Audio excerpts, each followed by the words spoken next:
Ajude os Sussurros do Imaginário a crescer. Ama os audiobooks do canal? Que tal apoiar esse projeto e ajudar a trazer ainda mais histórias incríveis para todos? Contribua com qualquer valor via Pix. Escaneie o QR Code na tela e faça parte dessa jornada literária. Seu apoio nos ajuda a produzir mais e melhor. Cada contribuição mantém viva a magia das histórias e fortalece essa comunidade de apaixonados por literatura. Muito obrigado pelo seu apoio. Bem-vindo aos Sussurros do Imaginário. Nosso canal é totalmente dedicado a audiobooks, proporcionando uma experiência imersiva para todos os amantes de boas histórias. Aqui, você pode relaxar e deixar sua imaginação fluir enquanto escuta os melhores títulos literários. Dica especial: para uma experiência ainda mais completa, recomendamos que você acompanhe o audiobook com o livro físico ou e-book. Dessa forma, você poderá desfrutar tanto da narrativa quanto do texto original, unindo os dois mundos. Pedimos desculpas especialmente aos deficientes visuais por quaisquer falhas que possam ocorrer nos audiobooks, como trechos em outras línguas, pequenos erros de narração ou tradução. Isso acontece porque utilizamos narração sintética para manter a produção dos áudios. Queremos ouvir você. Sugira nos comentários livros que gostaria de ver aqui no canal. Não se esqueça de curtir, comentar e se inscrever para ficar por dentro de todas as novidades. Obrigado por estar conosco e bons sussurros.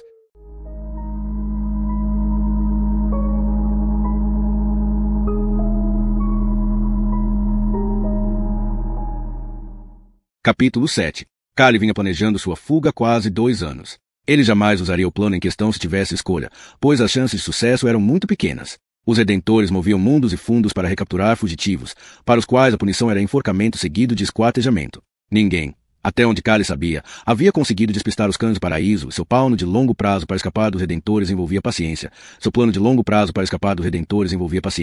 Aguardar até os 20 anos de idade, ser enviado para a fronteira e aproveitar sua chance quando ela chegasse. De qualquer forma, pensou ele com seus botões, que bom que me preparei para isso.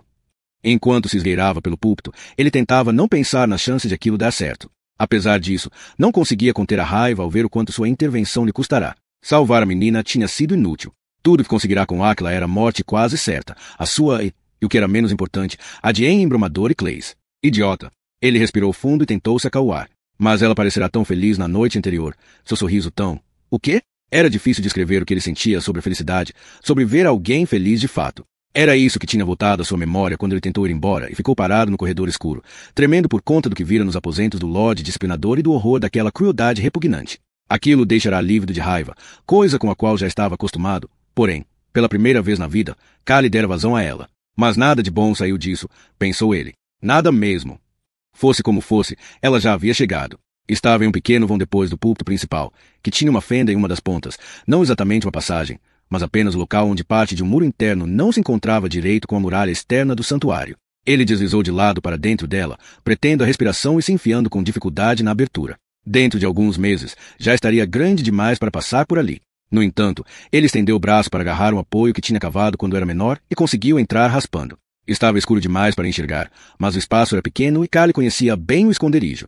Ele se agachou, puxando um dos tijolos soltos para fora e depois o que havia do seu lado, deslocando em seguida os 2 meios tijolos em cima deles.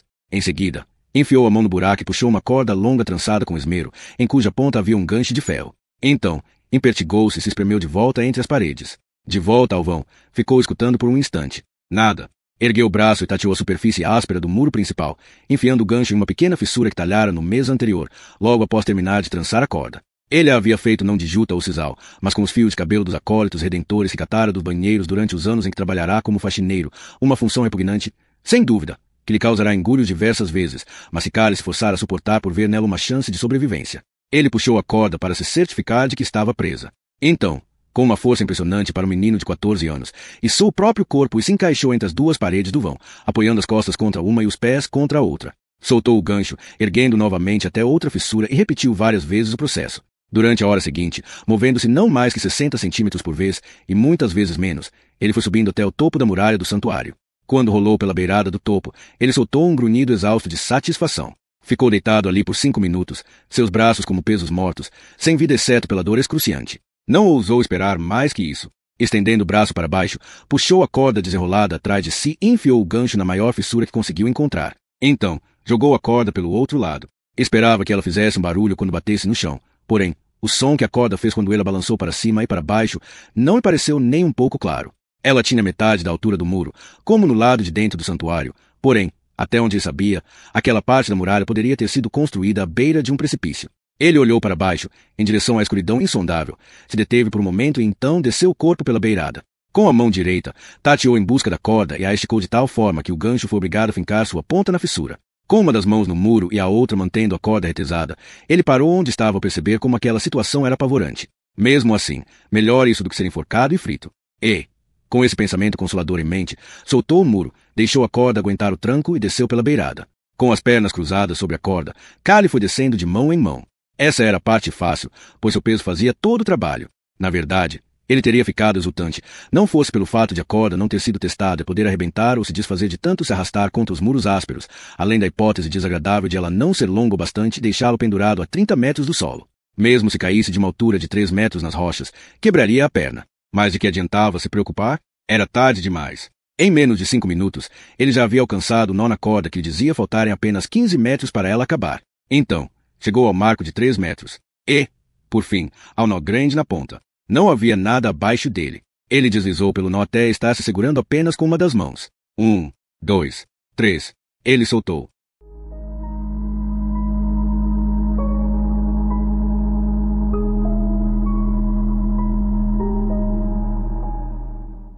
Capítulo 8. De poucos em poucos minutos, Clays e Henry Embrumador acendiam a vela que Callie roubara do Lorde Disciplinador e olhavam para a garota. Haviam concordado que era melhor dar uma conferida nela de vez em quando.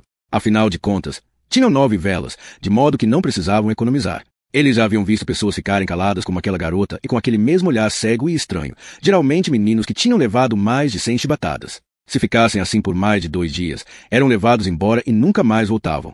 Os que conseguiam se recompor costumavam acordar aos gritos no meio da noite, semanas ou até meses depois. No caso de morto, foram anos. Então eles desapareciam também. Era por isso, diziam para si mesmos, que ficavam de olho na garota. Se ela começasse a gritar, alguém poderia ouvir. Sempre que acendiam a vela, Henry Embrumador dizia para ela, vai ficar tudo bem.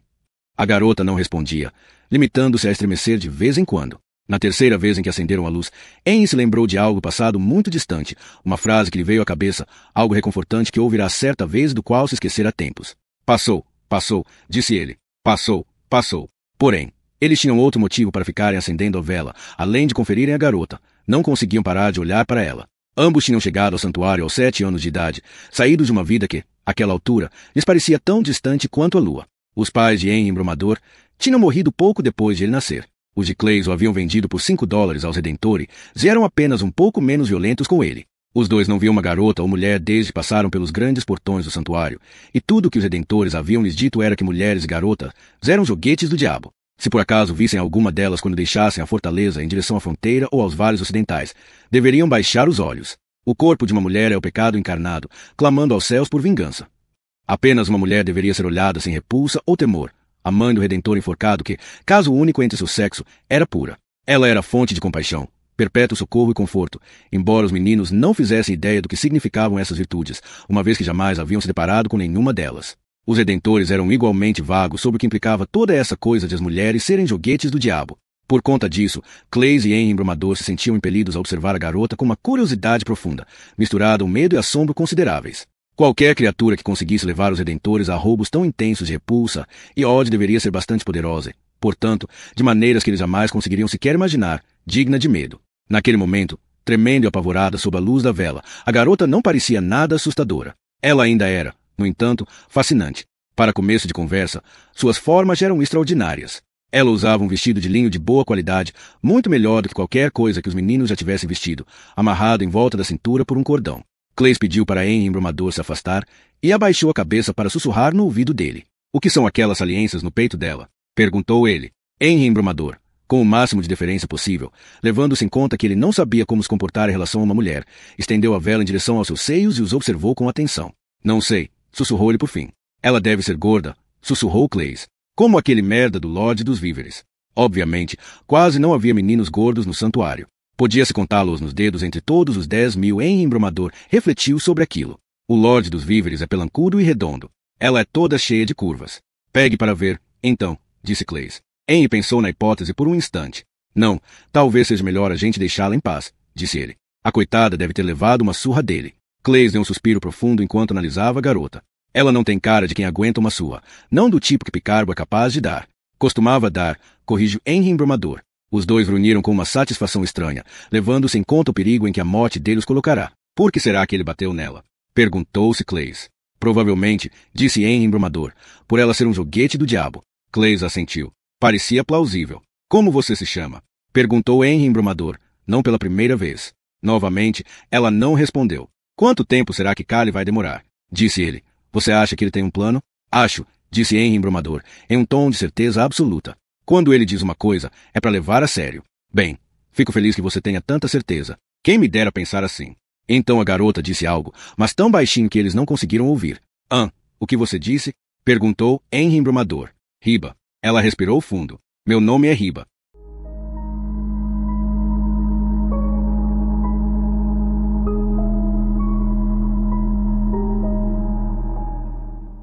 Capítulo 9. Enquanto descia pela escuridão profunda, os dois maiores medos de Callie se tornaram realidade. Primeiramente, seus pés chegaram ao nó grande que havia feito na ponta da corda com ele ainda no meio do ar, sem fazer ideia do quanto faltava até o solo. Em segundo lugar, ele conseguia sentir que a tensão sobre o gancho de ferro que sustentava seu peso tinha sido forte demais. Mesmo estando tão longe do topo, percebia que ele estava começando a ceder. Você vai cair de qualquer jeito, pensou ele com seus botões, tomando impulso com os dois pés na muralha. Callie ergueu os braços para proteger a cabeça e arriscou a queda. Quer dizer, se é que um tombo de uma altura de 60 centímetros pode ser chamado de queda. Callie maravilhado se levantou, ergueu as mãos, triunfante. Então, apanhou uma das velas que havia roubado do Lorde Disciplinador e tentou acendê-la com limo seco e uma pederneira. Algum tempo depois, conseguiu fazer uma chama e acendeu a vela. Porém, quando ergueu em meio à vasta escuridão, sua luz era tão fraca que ele não conseguiu enxergar quase nada. Então, o vento apagou. A escuridão era total, à medida que uma nuvem grossa eclipsava a lua. Se tentasse andar, ele poderia cair, e até mesmo um ferimento superficial que o atrasasse significaria a morte. Era melhor esperar mais ou menos 2 horas, até o amanhecer. Com essa decisão tomada, Callie se enrolou na própria batina, deitou no chão e adormeceu. Quase 2 horas depois, abriu os olhos e descobriu que a alvorada cinza escura já lhe dava luz suficiente para enxergar o caminho. Ele olhou de volta para a corda que pendia da muralha, apontando o local em que ele iniciará sua fuga como um enorme dedo indicador. Contudo, não havia nada a fazer quanto aquilo, nem quanto ao remorso por estar deixando para trás algo que lhe custou 18 meses, e engulho sem fim, para fazer. Ela parecia um rabo de cavalo de 60 metros, embora Callie nunca tivesse visto um na vida. Ele se virou e, sob a luz nascente, desceu pela encosta rochosa e acidentada da colina do santuário, satisfeito com a possibilidade de ainda ter 1 hora antes que o corpo do Lorde Disciplinador fosse descoberto, com sorte, outras 2 antes de encontrarem a corda. Ele não teve sorte em nenhum dos 2 casos. O corpo do Redentor Picarbo havia sido descoberto meia hora antes do amanhecer por seu criado, cujos gritos histéricos fizeram o santuário inteiro, por maior que fosse, acordar e ficar em polvorosa em questão de minutos. Os acólitos de todos os dormitórios foram acordados rapidamente e a chamada feita, e logo ficou claro que 3 deles estavam desaparecidos. Brute Farejador, que cuidava dos cães e era o Redentor encarregado de capturar os pouquíssimos acólitos idiotas o suficiente para tentar escapar, foi convocado imediatamente pelo Redentor Bosco, pela primeira vez na vida, conduzido ao seu gabinete sem demora. Quero os 3 de volta vivos, e com isso quero dizer que você fará tudo ao seu alcance para que isso aconteça. É claro, Lorde da Guerra. Eu sempre. Poupe-me, interrompeu Bosco. Não estou pedindo que você seja cuidadoso, estou mandando. Sob nenhuma circunstância, nem mesmo que lhe custe a própria vida. Thomas Callie deve ser ferido.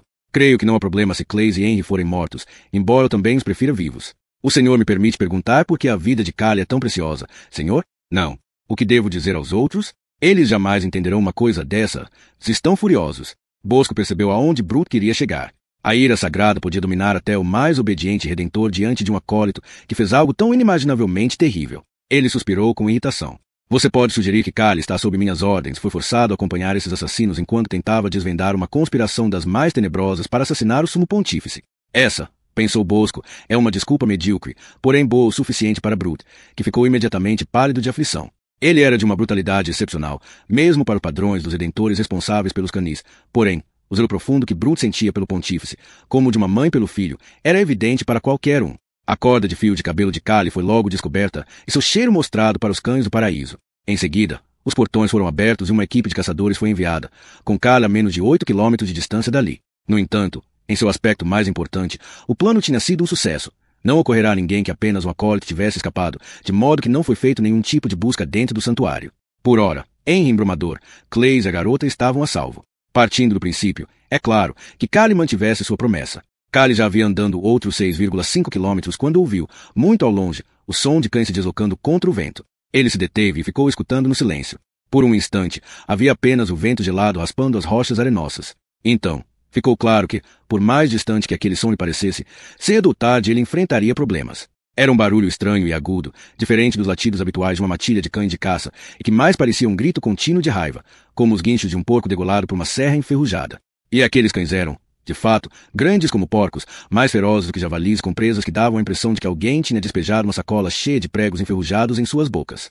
O som morreu novamente enquanto ele procurava algum sinal do oásis de Voynich. Nada saltava à vista na extensão sem fim de outeiros pedregosos, se de aparência doentia que davam às terras crestadas seu nome. Ele se pôs a correr novamente, desta vez, mais rápido do que nunca. Havia um longo caminho pela frente. Com os cães de caça tão próximos, ele sabia que teria sorte se conseguisse passar do meio-dia. Se andasse devagar demais, os cães o pegariam. Se corresse, seria derrotado pelo cansaço. Ele bloqueou todos esses pensamentos e ficou escutando apenas o ritmo da sua própria respiração. Há quanto tempo você está aqui, Riba? Por um instante, ela pareceu não ter escutado Henry embromador. Então encarou como se tentasse colocá-lo em foco. Estou aqui há 5 anos. Os meninos trocaram olhares de perplexidade. Mas por que você está aqui? Disse Clays. Nós viemos para cá para aprendermos a ser noivas, disse ela. Mas eles mentiram. Ele matou Lena, aquele homem, e teria me matado também. Por quê? Suplicou a garota, transtornada. Por que alguém faria uma coisa dessas? Não sabemos, disse Clays. Não sabemos nada a seu respeito. Não fazíamos ideia de que você existia. Comece do começo, disse Henry embromador. Conte para a gente como veio parar aqui, de onde saiu. Não precisa se apressar, falou Clays. Temos tempo de sobra. Ele vai voltar para buscar a gente. Não vai. Aquele outro menino, o nome dele é Callie. Ele vai voltar, certo? Vai, disse Henry embromador. Mas a gente pode ter que esperar bastante. Eu não quero esperar aqui, disse ela, furiosa. É frio, escuro e horrível. Não vou esperar aqui. Fale baixo. Deixe-me sair, agora, ou eu grito. A questão não era que Clays nem imaginava como tratar um membro do sexo oposto, mas sim que não fazia ideia de como lidar com alguém que se comportasse de maneira tão emotiva. Expressar raiva descontrolada geralmente significava uma visita a um buraco de 90 centímetros de profundidade no cemitério de Jinksfield. Clays ergueu o braço para calá-la, mas Henry o impediu. Você precisa ficar quieta, disse ele para Riba. Callie vai voltar, e nós a levaremos para um lugar seguro. Mas, se eles nos ouvirem, estamos mortos. Você tem que entender isso. Ela o encarou por um instante, como se a própria loucura estivesse sussurrando em seu ouvido. Então, assentiu com a cabeça. Conte para a gente de onde você veio e o máximo que souber sobre por que está aqui. Em meio à sua enorme agitação, Riba tinha se levantado, uma garota alta e formosa, embora gorducha. Ela se sentou de volta e respirou fundo para se acalmar. A Madre Teresa me comprou no mercado de escravos em Memphis quando eu tinha 10 anos. Ela comprou Lena, também. Você é uma escrava, disse Clays. Não, disse a garota sem titubear, envergonhada e ofendida. A Madre Teresa nos dizia que éramos livres e podíamos ir embora quando quiséssemos. Clays riu. Então por que você não foi? Porque ela era boa com a gente. Nos enchia de presentes, nos paparicava como se fôssemos gatas siamesas, nos dava comidas maravilhosas e muitas coisas bonitas, além de nos ensinar a sermos noivas e nos dizer que, quando estivéssemos preparadas, teríamos um cavaleiro de armadura reluzente que nos amaria e tomaria conta de nós para sempre. Ela parou de falar, quase sem fôlego, como se o que dizia estivesse de fato acontecendo e os horrores do dia que passou fossem apenas um sonho. E foi melhor assim, pois muito pouco do que disse fez sentido para os meninos. Henry embromador se voltou para Clays. Não estou entendendo. É contra a fé possuir escravos. Nada disso faz sentido. Por que os redentores comprariam garotas para fazer todas essas coisas com ela, se depois as retalharem como "cale a boca"? Henry embromador olhou para a garota, mas ela estava, por ora, perdida em seu próprio mundo. Clays suspirou com irritação. Henry embromador o afastou dali e baixou a voz.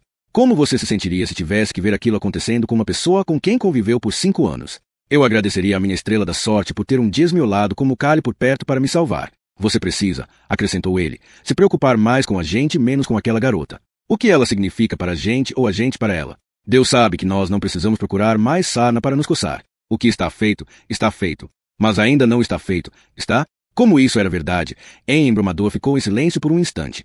Porque logo os redentores, disse ele, finalmente, sussurrando, trariam criaturas que eram joguetes do diabo para dentro do santuário, lhes dariam de comer, cuidariam delas e depois as cortariam em pedacinhos ainda vivas. Porque eles são uns desgraçados, disse Clays em um tom sombrio. Porém, ele não era bobo e a pergunta o intrigava. Porque eles multiplicaram o número de acólitos por 5, talvez até por 10. Então, Clays fraguejou e se sentou no chão. Diga-me uma coisa, Henry. O quê? Se soubéssemos a resposta, você se sentiria melhor ou pior? Oi, Ao ouvir isso, ele se calou de vez. Kali estava urinando sobre a beirada de um dos outeiros semi-desmoronados das terras crestadas. Àquela altura, o latido estridente dos cães já soava próximo e ininterrupto. Ele terminou, esperando que o cheiro os desviasse de seu verdadeiro trajeto por alguns minutos. Apesar do descanso, estava ofegante. Suas coxas pesadas começavam a retardá-lo. Pelos seus cálculos, que se baseavam no mapa que encontrara no gabinete do Redentor Bosco, ele já deveria estar no oásis. No entanto, ainda não havia sinal dele, apenas os outeiros, as rochas e pedras que se estendiam até onde a vista alcançava.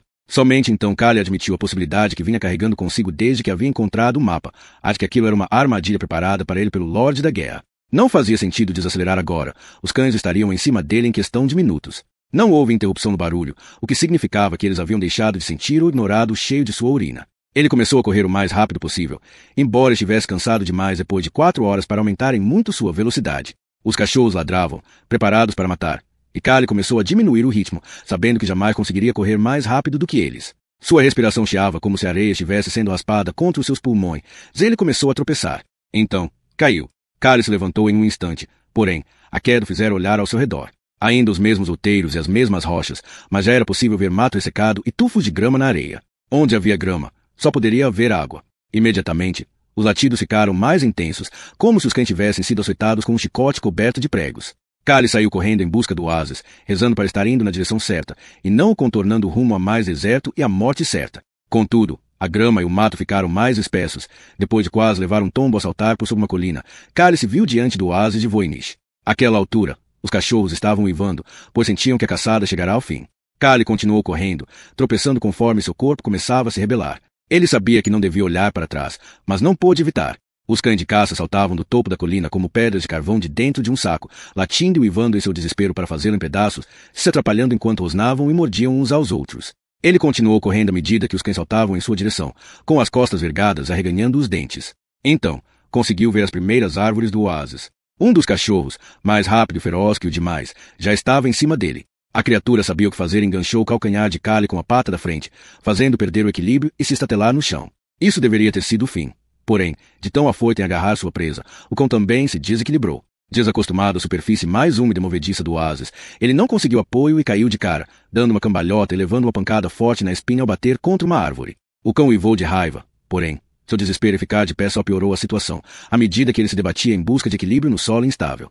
Kali correu em direção ao lado no centro do oásis e já havia avançado 15 metros antes de o animal conseguir se levantar para segui-lo. Porém, ele não tardaria a alcançá-lo, uma vez que corria 4 vezes mais depressa do que o menino exausto. O cão venceu a distância rapidamente e estava prestes a saltar quando Kali saltou antes dele, descrevendo um longo arco no ar e espalhando água por toda parte ao atingir a superfície do lago. O cão soltou um uivo de raiva ao parar na beirada do lago. Então, outro cachorro o alcançou, e depois outro, todos latindo para ele em um coro que parecia o fim do mundo, ódio, fúria e fome. O farejador e seus homens levaram 5 minutos para chegar, montados em seus pôneis, e encontrar os cães à beira do lago que alimentava o oásis. Eles ainda estavam latindo, porém, não havia nada à vista. O farejador ficou parado na margem por algum tempo, observando e pensando. Seu rosto, que nunca era bonito de se ver, enegrecido de decepção e suspeita. Finalmente, um dos homens falou. Tem certeza de que são eles, Redentor? Não seria a primeira vez que esses imbecis, disse ele, olhando para os cachorros, correram atrás de um cervo ou de um javali. Silêncio, falou Bruto em voz baixa. Talvez eles ainda estejam aqui. Todos dizem que são ótimos nadadores. Cerquem esse lugar de guardas e dos melhores cães. Se estiverem aqui, nós os pegaremos.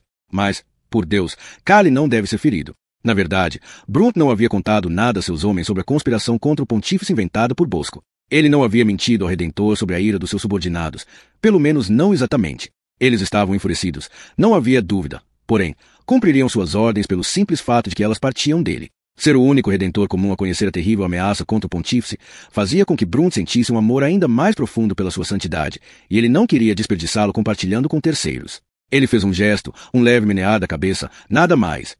E, no instante seguinte, os homens ao seu redor começaram a se mexer. Em menos de 1 hora, o oásis estava completamente fechado. No corredor secreto do santuário, Riba estava dormindo.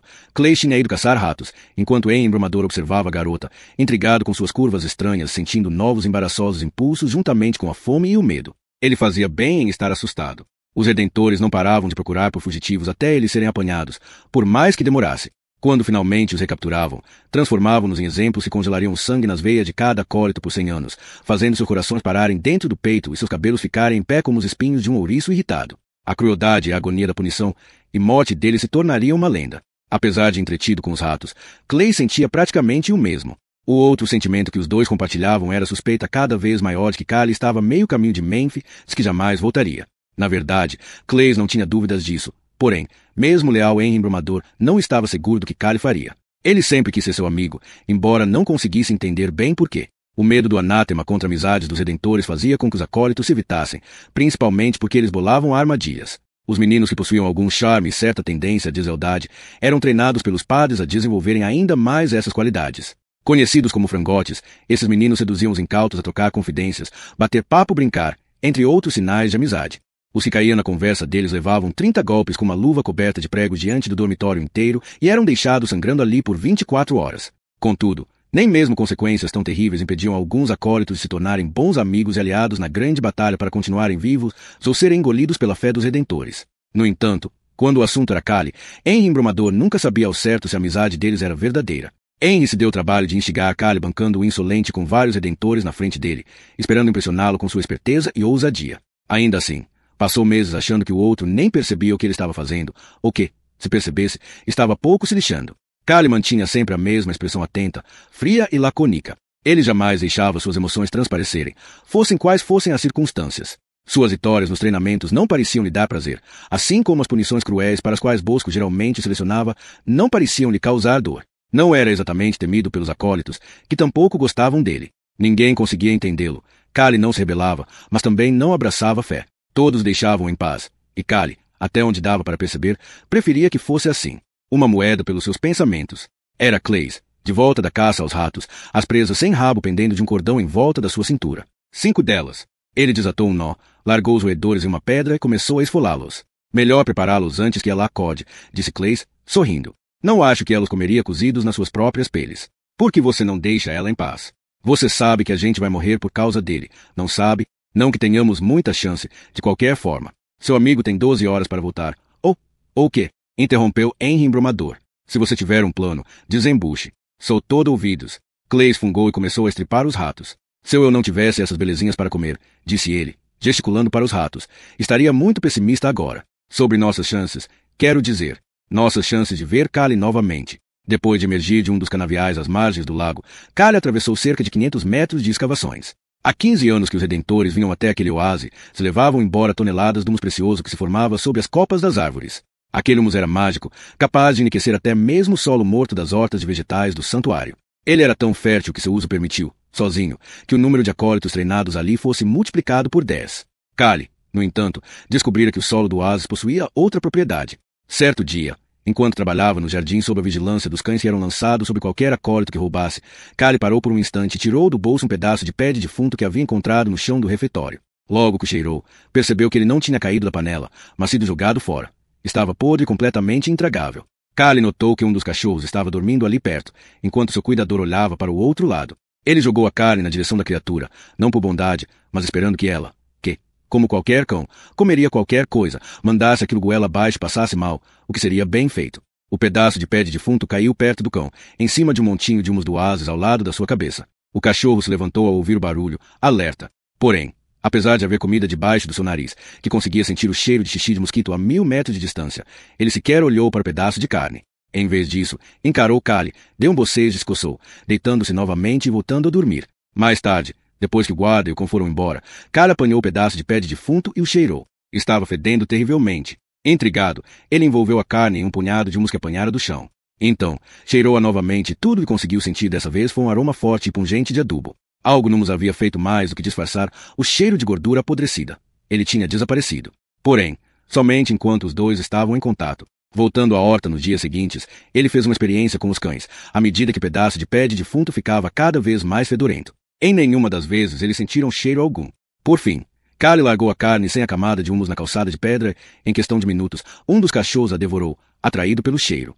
Para grande satisfação de Callie, 10 minutos depois ele pôde ver o cão botar suas prodigiosas tripas para fora em um canto. Era mais perigoso do que difícil encontrar referência às origens do humus na biblioteca. O Lorde da Guerra sempre lhe pedia para buscar mapas e arquivos nela. Então, tudo que Callie precisava fazer era aguardar com paciência a chance de apanhar o arquivo certo, depois, ter mais paciência ainda para aguardar a chance de devolvê-lo. Embora a probabilidade de ser apanhado fazendo isso fosse pouca, as consequências seriam terríveis, talvez fatais. Se os Redentores descobrissem que seu interesse nos documentos sobre o oásis estava mais relacionado a um plano de fuga do que, digamos, a uma paixão por jardinagem e fertilizantes. Logo depois de ter emergido do lago, um Callie encharcado ainda conseguia ouvir os latidos dos cães. Quando alcançasse as árvores, ele não poderia mais ser visto ou farejado, porém, sabia que isso não duraria muito tempo. Assim que começou a andar, ele se viu no território de escavação dos Redentores. A retirada nos havia deixado uma vasta extensão de buracos, em vez de fossos retos, pois, ao contrário da terra comum, ele era macio demais para sustentar paredes perpendiculares, embora sólido bastante para prender e asfixiar um homem que fosse soterrado por ele, conforme os arquivos deixavam claro. A ideia agradou Callie, uma vez que uma dúzia de Redentores havia morrido retirando humus, mas nem tanto assim, pois ele precisava de algo que pudesse escondê-lo da visão e do faro dos cães. Após escolher seu esconderijo, uma pequena depressão na base de um dos outeiros, ele cavou um buraco até onde teve coragem, junto um pouco do humo solto à sua volta para que os farejadores não detectassem sinais de escavação recente, e passou para dentro daquela abertura funda, cercando-a com adubo e arrastando com cuidado para dentro do buraco. Logo estava se sentindo vulnerável tão perto da superfície. Porém, temia causar um desmoronamento se cavasse mais fundo. Tentou se lembrar de que precisava apenas manter-se longe dos olhos e do faro dos cães. A confiança dos Redentores em seus animais era uma fraqueza. Para eles, se os cães não sentissem cheiro algum, não havia nada no local. Nem se davam o trabalho de fazer uma simples busca, pois não achavam necessário. Callie se recostou e tentou dormir, sabendo que não havia mais nada a fazer. Ele precisava descansar. E, de qualquer, não seria um sono profundo. Há tempos que havia aprendido a acordar em um instante. E dormir foi o que ele fez, ainda que apenas por um instante, alerta ao som dos cães latiam e dos Redentores que gritavam. Eles chegavam cada vez mais perto, os latidos se reduzindo a fungadelas à medida que os animais se concentravam na busca mais lenta, esquecendo a caçada. O som foi chegando mais e mais perto, até parecer que um deles estava farejando a poucos centímetros de distância. Porém, o cão não se demorou por ali. E por que se demoraria? O humus fez sua parte, escondendo qualquer cheiro que não fosse o seu próprio. Logo, as fungadelas e os latidos espaçados desapareceram, e Callie permitiu um momento de alegria e triunfo. No entanto, ainda precisava ficar horas onde estava. Ele relaxou e adormeceu. Quando voltou a acordar, seu corpo estava enrijecido pelos efeitos da longa corrida e seu joelho esquerdo em especial, dolorido por conta de uma lesão antiga, latejava. Ele também estava morrendo de frio. Ergueu o braço direito em meio ao humus e o afastou o suficiente para ver que estava escuro. Ele aguardou. 2 horas depois, pôde ouvir pássaros cantando e, logo em seguida, o céu começou a clarear. Callie saiu lentamente do buraco, preparado para retornar a ele ao primeiro sinal dos Redentores. Contudo, não ouviu nada além do som dos pássaros nas árvores altas, do farfalhar de animais pequenos na vegetação rasteira. Então, apanhou a sacola de linho que havia roubado dos aposentos do Lorde Disciplinador e começou a enchê-la de humus, empurrando para o fundo para poder enfiar o máximo possível. Em seguida, jogou a sacola nas costas e saiu em busca dos Redentores e seus cães. Ele os encontrou 3 horas depois. Não foi difícil. Havia 20 Redentores e 40 cachorros. Além do mais, eles não tinham motivo para cobrir seus rastros. Ninguém em um raio de mais de 300 quilômetros chegaria perto de um Redentor por livre e espontânea vontade, quanto mais de um bando deles com cães. Eram eles que procuravam os outros, não o contrário. Depois de alcançá-los, Callie passou 10 minutos refletindo se deveria ou não esquecer os 3 que o esperavam no santuário e tentar fugir para Memphis enquanto podia. Ele não devia nada a Clays, a embrumador só um pouco, e já havia salvado a vida da menina uma vez. Como um polvo que muda de cor diante do perigo, tom de vermelho e amarelo oscilando debaixo de sua pele como as ondas do mar. Callie se via à mercê de suas vontades conflitantes, que iam e vinham como maré, numa mistura de águas turvas e límpidas. Os motivos para sumir naquele mesmo instante eram óbvios, enquanto motivos para voltar eram nebulosos e obscuros. Porém, foi a contracorrente destes últimos que o impulsionou, com grande relutância e muitos xingamentos, de volta aos cães farejadores e aos padres. Embora estivesse coberto de terra de humus, Callie continuou a favor do vento em relação aos cães, mantendo uma distância de no mínimo 800 metros. 2 horas depois, conforme ele havia esperado, eles interromperam a busca e deram meia volta, retornando ao santuário. Callie sabia que os Redentores não tinham desistido. Aquela era apenas a busca primária, enviada para apanhar um fugitivo rapidamente. Geralmente dava certo. Porém, se eles perdessem o rastro dentro de 30 horas, a primeira equipe voltaria para ser substituída por um máximo de 5 equipes secundárias, totalmente equipadas e autossuficientes, que dariam continuidade à caça por anos a fio, se necessário. Nunca chegava a tanto. 2 meses foi o máximo que um acólito conseguiu evitar ser recapturado, e sua punição ao ser apanhado foi inominável. Ainda mantendo certa distância e a favor do vento, Callie seguiu os Redentores pelas 12 horas seguintes, aproximando-se cada vez mais, esperando que os cães dessem algum sinal de terem sentido seu cheiro. Ele o seguiu até o santuário, já tão perto deles que tudo o que precisou fazer foi se juntar ao final do grupo, que àquela altura estava exausto, e, encapuzado, atravessar os portões envoltos na mais completa escuridão. Não havia revista de segurança. Afinal, que tipo de louco, adulto ou criança, tentaria invadir o santuário? Após esperar um dia inteiro no corredor secreto, os três estavam sentados no escuro, cada qual entregue aos seus próprios pensamentos, que eram sempre os mesmos, sempre sombrios. Quando ouviram a batidinha de leve na porta, correram até ela desesperadamente esperançosos, mas também dominados pelo medo de que pudesse ser uma armadilha. E se forem eles? Sussurrou Clays. Se forem, eles vão entrar de qualquer jeito, não é mesmo? Respondeu Henry embromador. Os dois começaram a abrir a porta. Graças a Deus é você, disse Henry. Quem você estava esperando? Disse Callie. Nós achamos que poderiam ser aqueles homens. Aquela era a primeira vez que uma mulher dirigia a palavra para Callie cara a cara. Sua voz era suave e baixa. Se fosse possível ver a expressão dele no escuro, ela revelaria uma surpresa e um fascínio profundos. Se os redentores vierem atrás de nós, eles não vão bater antes de entrar. Talvez batam, disse Clays, sem muita convicção. Como uma armadilha. Callie fechou a porta. Isso já é uma armadilha. Já estamos fartos, disse Clays. Diga o que você estava fazendo e se vamos sair daqui vivos. Acenda uma vela, nós vamos precisar. 2 minutos depois, eles já conseguiam ver uns aos outros sob a luz fraca, que tornava a cena quase bonita. Os 4 ali, juntos. Que cheiro é esse? Perguntou Henry embromador. Callie largou a sacola de humus no chão. Os cachorros não conseguem sentir seu cheiro se você espalhar isso pelo corpo e pelas roupas. Eu vou explicar o que aconteceu enquanto vocês fazem isso. Em outros lugares do mundo, o que aconteceu em seguida talvez parecesse estranho. Hiba, chocada diante daquilo, estava prestes a reclamar que precisava de privacidade. Porém, os 3 meninos deram as costas para ela e uns para os outros. Ficar na presença de outro menino era uma ofensa que clamava aos céus por vingança, como gostava de dizer o falecido Lorde Disciplinador. Havia muitas ofensas que faziam os céus bradarem por represálias. Os meninos adentraram a escuridão para se despir por conta de um hábito arraigado. Uma vez sozinha, não havia ninguém para ouvir seus protestos. Então, Hiba apanhou um punhado de humus de cheiro forte e penetrou, também, a escuridão.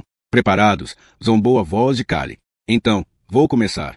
5 horas depois, enquanto uma aurora encardida sangrava das trevas, Brum despachou suas 5 equipes de busca secundárias, cada qual composta de 100 homens com cachorros, da praça principal. Quando o último grupo saiu, outros 4 vultos encapuzados para se protegerem do frio se juntaram ao fim da coluna e atravessaram os portões com os demais, seguindo pelo caminho da escória de carvão até a planície de vegetação rasteira mais abaixo.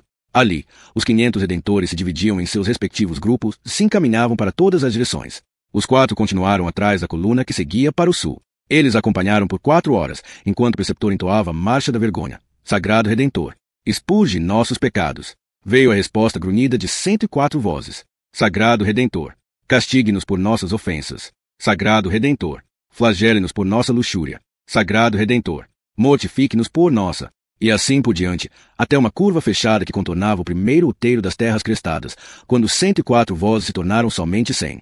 De cima das ameias, o Lorde da Guerra observava os 500 soldados emergirem da neblina rasteira. Cerca de 2 ou 3 quilômetros mais adiante, começarem a se dividir em 5. Ficou ali até o último grupo desaparecer de vista e então deu meia volta para ir tomar o café da manhã, que calhava de ser o seu predileto, uma tigela de tripa negra e um ovo bem cozido. Os meninos teriam conseguido fazer uns 60 ou até 80 quilômetros antes do anoitecer, se Hiba não estivesse ali para atrasá-los.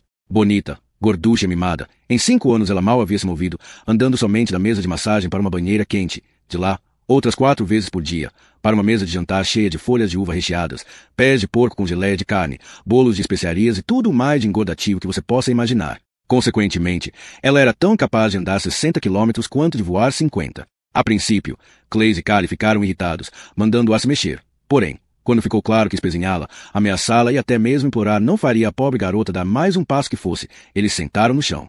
Em seguida, Henry embromador conseguiu convencê-la a contar sobre seu dia a dia nos reconditos do santuário. Aquela não era apenas uma história maravilhosa de luxo e conforto, de mimo, cuidado e ternura. Ela era também incompreensível. A cada novo detalhe que Hiba acrescentava sobre a maneira como ela e as outras garotas eram paparicadas e mimadas, os 3 acólitos se perguntavam, cada vez mais perplexos, por que os redentores agiriam daquela forma com quem quer fosse, quanto mais com criaturas que eram joguetes do diabo. E qual era o sentido de uma bondade tão inacreditável diante do procedimento abominável a que Lena, a amiga de Hiba, fora submetida? Uma crueldade tão grotesca que nem mesmo os meninos teriam acreditado aos redentores. No entanto, ainda faltava muito tempo para qualquer um deles começar a juntar as peças da história terrível da qual os 3 acólitos, Hiba e o Lorde da Guerra, haviam passado a fazer parte, principalmente porque Callie havia colocado o objeto de cheiro doce que encontrara na bandeja de dissecação em um dos bolsos que raramente usava e se esquecido completamente dele. Contudo, eles tinham problemas mais urgentes do que o destino da humanidade para resolver. Como continuar vivos mesmo arrastando a bela, porém pesada, Hiba. Conseguiram andar 16 quilômetros naquele dia, uma espécie de tributo à força de vontade de Hiba, uma vez que o esforço mais extenuante que ela já havia feito na vida era levar um pedaço de frango frito à boca ou se virar na mesa de massagem para que passassem loções e ungüentos deliciosos na sua pele perfeita. Obviamente, essa determinação por parte de Hiba não foi muito apreciada pelos 3 meninos. Exausta, ela adormeceu no chão assim que eles pararam para a noite. Então, enquanto comiam a carne seca preparada por Clays, os meninos discutiram o que fazer com ela. Vamos deixá-la aqui e fugir, disse Clays. Ela vai morrer, disse Henry embromador. A gente deixa a água. Ei, convenhamos, prosseguiu Clays, correndo os olhos pelo seu corpo superalimentado. Ela vai levar um bom tempo para morrer de inanição. Se continuarmos andando nesse ritmo, ela vai morrer de qualquer jeito. E nós também. Dessa vez, foi Callie quem falou, não exatamente elaborando um argumento, mas apontando um simples fato. Henry embromador tentou bajulá-lo. Duvido, Callie, você os enganou direitinho. Eles estão achando que estamos a quilômetros de distância. Devem até pensar que tivemos a ajuda de alguém para fugir com tanta facilidade. E quem seria maluco de nos ajudar contra os redentores? Perguntou Clays. Que diferença faz? Eles acham que nós fugimos. E fugimos mesmo. Ainda vão demorar muito para descobrir como a gente fez isso, se é que vão descobrir. Podemos ir devagar. Seria bem melhor não irmos, disse Callie. Nesse ritmo, eles vão nos pegar, falou Clays. Vamos precisar de mais do que um truque e cocô de texugo para despitá-los. Nós passamos por tudo isso para salvá-la. Não podemos deixá-la morrer agora. Podemos sim, disse Clays. A coisa mais misericordiosa que podemos fazer é cortar a garganta dela enquanto ela está dormindo. Melhor para ela e para nós. Callie soltou um suspiro curto, não muito arrependido. Henry tem razão. De que adianta deixá-la morrer agora? De que adianta? Exclamou um Clays irritado. Adianta o seguinte, seus idiotas, nós vamos fugir. Liberdade. Para sempre. Os outros 2 ficaram calados. Era verdade. Vamos votar, disse Henry embromador. Não, nada de votar. Vamos usar nossa cabeça. Vamos votar, disse Callie. Para quê? Vocês já se decidiram.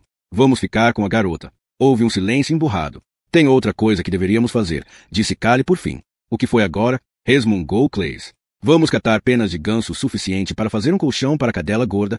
Fale baixo, disse Henry embromador. Callie ignorou Clays. Temos que decidir quem vai ser o executor se formos capturados pelos redentores. Era uma ideia desagradável, porém, eles sabiam que Callie tinha razão. Nenhum dos 3 queria ser levado de volta para o santuário vivo. Vamos tirar no palitinho, disse Henry embromador. Não temos palitinhos, falou Clays com desânimo. Então vamos usar pedras. Henry embromador foi procurá-las. 1 minuto depois estava de volta com 3 de tamanhos diferentes. Ele as mostrou para os demais, que concordaram com a cabeça. Quem tirar a menor, perde. Henry escondeu as pedras atrás das costas, então estendeu a mão esquerda para frente, o punho cerrado diante do corpo. Por um instante, ninguém fez nada. Desconfiado como sempre, Clays não conseguia escolher. Callie deu de ombros e estendeu a mão, com a palma virada para cima e os olhos fechados. Sem deixar Clays ver, Henry embromador largou a pedra e Callie fechou o punho em volta dela. Então, abriu os olhos. Em seguida, Henry estendeu as 2 pedras restantes, uma em cada punho. Clays ainda não se sentia seguro para tomar uma decisão, desconfiado que, de alguma maneira que ele não conseguia perceber, os 2 estivessem passando-lhe a perna. Ande logo, disse Henry embromador, com uma impaciência fora do comum. Com grande relutância, Clays tocou a mão direita de Henry e fechou os olhos.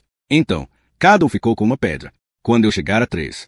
1, 2, 3. Os 3 meninos abriram seus punhos. Callie estava segurando a menor pedra. Bem, pelo menos vocês já sabem que vai ser feito direito. Não precisava ter se preocupado. Callie, disse Clays. Eu não teria tido problema nenhum em apagar você. Callie o encarou, mas ainda havia um vestígio de sorriso no seu rosto. O que vocês estão fazendo? Hiba tinha acordado e os observava. Clays olhou na direção dela. Estávamos discutindo quem vamos comer primeiro, depois que a comida acabar. Ele a encarou sugestivamente, como se quisesse insinuar que a resposta era mais que óbvia. Não dê ouvidos a ele, falou Henry embromador. Estávamos só decidindo quem vai ficar de vigia primeiro. Quando vai ser minha vez? Perguntou Hiba. Todos os 3 acólitos ficaram surpresos com o tom desafiador e irritadiço até de sua voz. Você precisa descansar o máximo que puder, disse Henry embromador. Estou pronta para fazer a minha parte. Claro que está. Daqui a alguns dias, você vai estar mais acostumada. Por enquanto, precisamos que esteja o mais descansada possível. É melhor assim, e você sabe disso. Isso era, obviamente, quase indiscutível. Quer comer um pouco? Perguntou Henry embromador, estendendo um pedaço de carne de rato seca. Não parecia apetitoso, especialmente para uma menina criada à base de guloseimas, tortas de frango e molhos de carne deliciosos. Porém, ela estava faminta. O que é isso? Quis saber ela. Carne, disse Henry embromador, embromando. Então, se aproximou dela e enfiou o pedaço de carne debaixo do seu nariz. Tinha exatamente o cheiro que se esperaria de um rato morto. Seu nariz delicado se enrugou em uma repulsa involuntária. Eca, não, disse ela, embora tenha se apressado a acrescentar. Obrigada. Passar um pouquinho de fome não vai fazer mal nenhum a ela, murmurou Clays baixinho, mas alto bastante para a garota ouvir. Hiba, no entanto, não se achava nada menos que perfeita. Era o que tinha ouvido a vida toda, de modo que, embora percebesse a hostilidade por trás do comentário de Clays, ele não representava o menor insulto para ela. Eu fico de vigia primeiro, disse Callie, virando-se em seguida e andando até o topo de um montinho próximo dali. Os outros dois meninos se deitaram e, em questão de minutos, estavam adormecidos. Hiba, no entanto, não conseguia sossegar e começou a soluçar baixinho. Clays e Henry Embrumador estavam mortos para o mundo. Callie, por sua vez, no topo do montinho, conseguiu ouvir o som do seu choro e ficou prestando bastante atenção nele, até que finalmente a garota também caiu no sono. Na manhã seguinte, os meninos acordaram às 5, como sempre. Porém, não havia sentido em desmontar o acampamento, por assim dizer. Vamos deixá-la dormir, disse Callie. Quanto mais descansada estiver, melhor. Sem ela, já estaríamos a mais de 120 quilômetros daqui, talvez quase 200, murmurou Clays. Uma faca se fincou com um baque no chão diante dos seus pés. Roubei de Picarbo. Corte a garganta dela, se preferir. Faça o que quiser, desde que pare de resmungar. Seu tom era casual, não havia raiva alguma nele. Clays encarou Callie, seus olhos frios e cheios de antipatia. Então, virou as costas. Henry Embrumador ficou se perguntando se ele estava de fato pronto para matar a garota, ou talvez usar a faca contra Callie, ou se simplesmente gostava de ter um motivo para reclamar. Callie, de qualquer forma, era esperto bastante para não insinuar nenhum tipo de vitória quando voltou a falar. Tenho uma ideia. Talvez possamos tirar algum proveito do problema que é esta garota. Clay se virou de volta, carrancudo. Porém, estava ouvindo. Se não podemos aumentar a distância que separa os grupos ao leste e ao oeste de nós, é melhor o seguirmos para não corrermos o risco de topar com eles por acidente. Ele se agachou para apanhar a faca e começou a desenhar na areia. Se Anne e a garota forem para o sul em uma linha reta e não andarem mais que 20 km por dia, então Clays e eu sempre saberemos mais ou menos onde vocês estão. Clays vai para o oeste e eu para o leste, para encontrarmos as duas equipes de busca mais próximas. Ele indicou a linha reta que havia desenhado para Henry e Hiba. Se acharmos que eles vão topar com as equipes de busca, que estarão andando em zigue-zague, então voltamos para levá-los em outra direção. Clays parecia pensativo, além de incrédulo. Vamos supor que você volte e leve os dois para algum outro lugar. Como eu vou te encontrar se você não vai estar no lugar marcado? Callie deu de ombros. Você vai ter que decidir se prefere seguir nosso rastro ou escapar sozinho para Memphis. Espere por nós pelo tempo que achar justo. Clays deu uma fungada e desviou o olhar. Era o seu jeito de dizer que concordava. Está bom para você? Perguntou Callie, meneando a cabeça na direção de Henry. Está, respondeu ele. Quero perguntar um monte de coisas para a garota. 5 minutos depois, após dividirem a comida e a água, Callie e Clays seguiam rumo ao leste e ao oeste, respectivamente. Passados outros 5 minutos, haviam desaparecido de vista. Henry Embrumador estava sentado, tomando seu café da manhã e olhando a garota dormir, analisando a pele branca e linda, os lábios vermelhos e os cílios longos, a sensação de paz sublime que ela emanava. 1 hora depois, quando ela acordou, o menino ainda a observava, fascinado. Hiba levou um susto ao se deparar com Henry Embrumador olhando-a fixamente, a menos de 1 metro de distância. Nunca lhe disseram que a falta de educação ficar encarando os outros? Não, respondeu Henry Embrumador com sinceridade. Bem, pois fique sabendo que Henry olhou para os próprios pés, constrangido. Desculpe, disse ela. Não quis ser tão dura. Ao ouvir essas palavras, Henry se esqueceu do constrangimento e caiu na gargalhada. Qual é a graça? Perguntou ela, irritada novamente. Para nós, duro é ser arrastado para a frente de 500 pessoas e pendurado na ponta de uma corda pelos redentores. Como assim? Ir para a forca. Como o redentor enforcado. Quem é o redentor enforcado? Essas palavras o calaram no ato. Henry a encarou como se ela tivesse perguntado o que era o sol, ou se os animais sabiam falar. Ficou algum tempo sem dizer nada, porém, a dúvida sobre o que aquilo poderia significar martelava sua cabeça. O Redentor enforcado é o Filho do Criador. Ele se sacrificou para lavar nossos pecados com seu sangue. Eca, disse ela. E para que isso? A expressão assombrada de Henry fez com que ela se arrependesse imediatamente daquela reação. Desculpe, não quis ofendê-lo. É só que é uma ideia tão esquisita. O quê? Perguntou ele, ainda boquiaberto. Bem, que pecados são esses? O que você fez? Eu nasci em pecado. Todos nascem cheios de pecados repugnantes. Que ideia ridícula. É? Como um bebê pode ter feito alguma coisa de errado, quanto mais de terrível? Os dois ficaram calados por um instante. E por que você iria querer lavar alguma coisa com sangue? É um símbolo, disse ele, na defensiva se perguntando por quê. Não sou burra, respondeu ela. Já entendi isso. Mas por quê? Por que usar sangue como um símbolo de algo assim? Henry Embrumador era, por natureza, uma pessoa que refletia bastante sobre tudo. No entanto, essas ideias faziam parte dele de tal forma, e há tanto tempo que era como se ela tivesse perguntado para que serviam seus braços, ou qual era o sentido dos seus olhos. Onde estão os outros? Perguntou ela. Ainda processando o que tinha ouvido, Henry respondeu distraidamente. Ah, Eles foram embora. Eles nos abandonaram? Disse ela, arregalando os olhos de temor. Só por alguns dias. Eles vão seguir as equipes de busca ao leste e ao oeste para garantir que a gente não acabe topando com elas. E como vão nos encontrar de volta? Eles são muito bons em seguir rastros, disse Anne de forma evasiva. Não entendo, disse ela. Vocês não tinham dito que quase nunca saiam do santuário. É melhor irmos andando. Eu explico no caminho. O Redentor Bosco ergueu sua bengala e bateu 2 vezes na porta. Ela demorou quase 30 segundos para ser aberta, porém, ele não demonstrou sinal algum de impaciência ou do que quer que fosse. Por fim, ela se abriu e um homem alto, outro Redentor, surgiu diante do Lorde da Guerra. O senhor tem hora marcada? Perguntou o homem alto. Não seja tolo, respondeu Bosco, lacônico e desdenhoso. O Supremo Redentor solicitou minha presença. Estou aqui. O Supremo Redentor ordena. Ele não solicita nenhum. Bosco forçou sua entrada. Diga-lhe que eu estou aqui. Ele está descontente com o senhor. Nunca o vi tão irritado. Bosco ignorou o homem alto, que foi em direção a uma porta interna, bateu e entrou. Logo em seguida, a porta se abriu novamente e o homem alto voltou, sorrindo, embora as perspectivas não fossem nada agradáveis. Ele está pronto para recebê-lo. Bosco entrou em um aposento tão escuro que até mesmo seus olhos acostumados à penumbra tiveram dificuldade em enxergar. Havia algo mais, no entanto, do que as janelas pequenas com as persianas fechadas, a tapeçaria escura que recontava, de forma sombria, as histórias de martírios ancestrais e medonhos. O centro da escuridão parecia emanar da cama em um dos cantos. Havia um homem recostado nela, sustentado por no mínimo uma dúzia de almofadas desconfortáveis. Bosco teve que se aproximar bastante para poder divisar o rosto, sua pele tão pálida que chegava a ser descolorada, pendendo das faces do pescoço em inúmeras dobras esquálidas. Os olhos eram lacrimosos e opacos, como se a mente tivesse se apagado há tempos.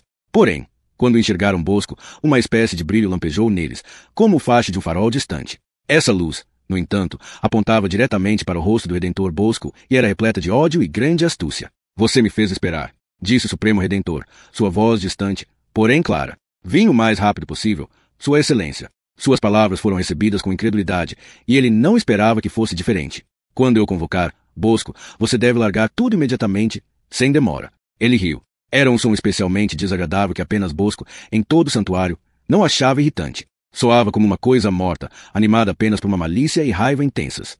Qual o motivo da minha convocação, Sua Excelência? O Supremo Redentor o encarou por um instante. Aquele menino, cale. Sim, Sua Excelência. Por que diz isso, Sua Excelência? Você tinha planos para ele. O senhor sabe que sim, Sua Excelência. Ele deve ser trazido de volta.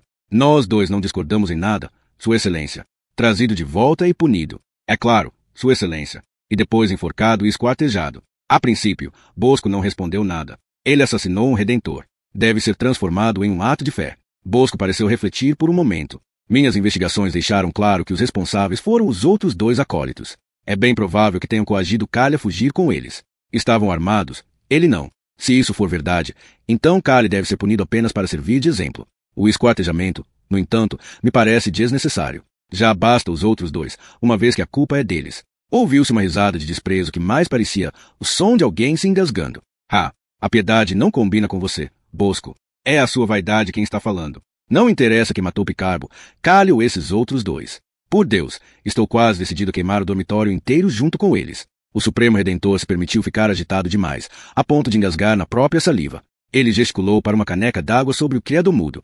Bosco a entregou para ele, sem a menor pressa. O Supremo Redentor bebeu ruidosamente.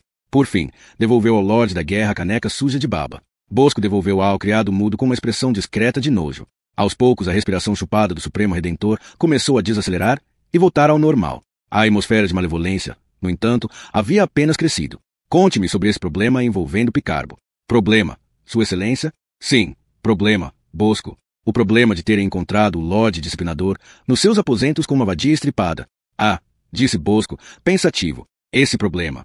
Você acha que o fato de eu estar velho e doente significa que eu não saiba o que está acontecendo aqui? Bem, está muito enganado, e não é a primeira vez. Por mais doente que eu esteja, você ainda não consegue ser rápido o suficiente para me enganar, Bosco. Ninguém que tenha alguma inteligência subestimaria sua sabedoria e experiência, Sua Excelência. Porém, ele soltou um suspiro de arrependimento. Eu pretendia poupá-lo da natureza revoltante do que encontramos nos aposentos de Picarbo. Seria uma lástima que um reinado tão ilustre quanto o seu fosse ofuscado por um fato desses.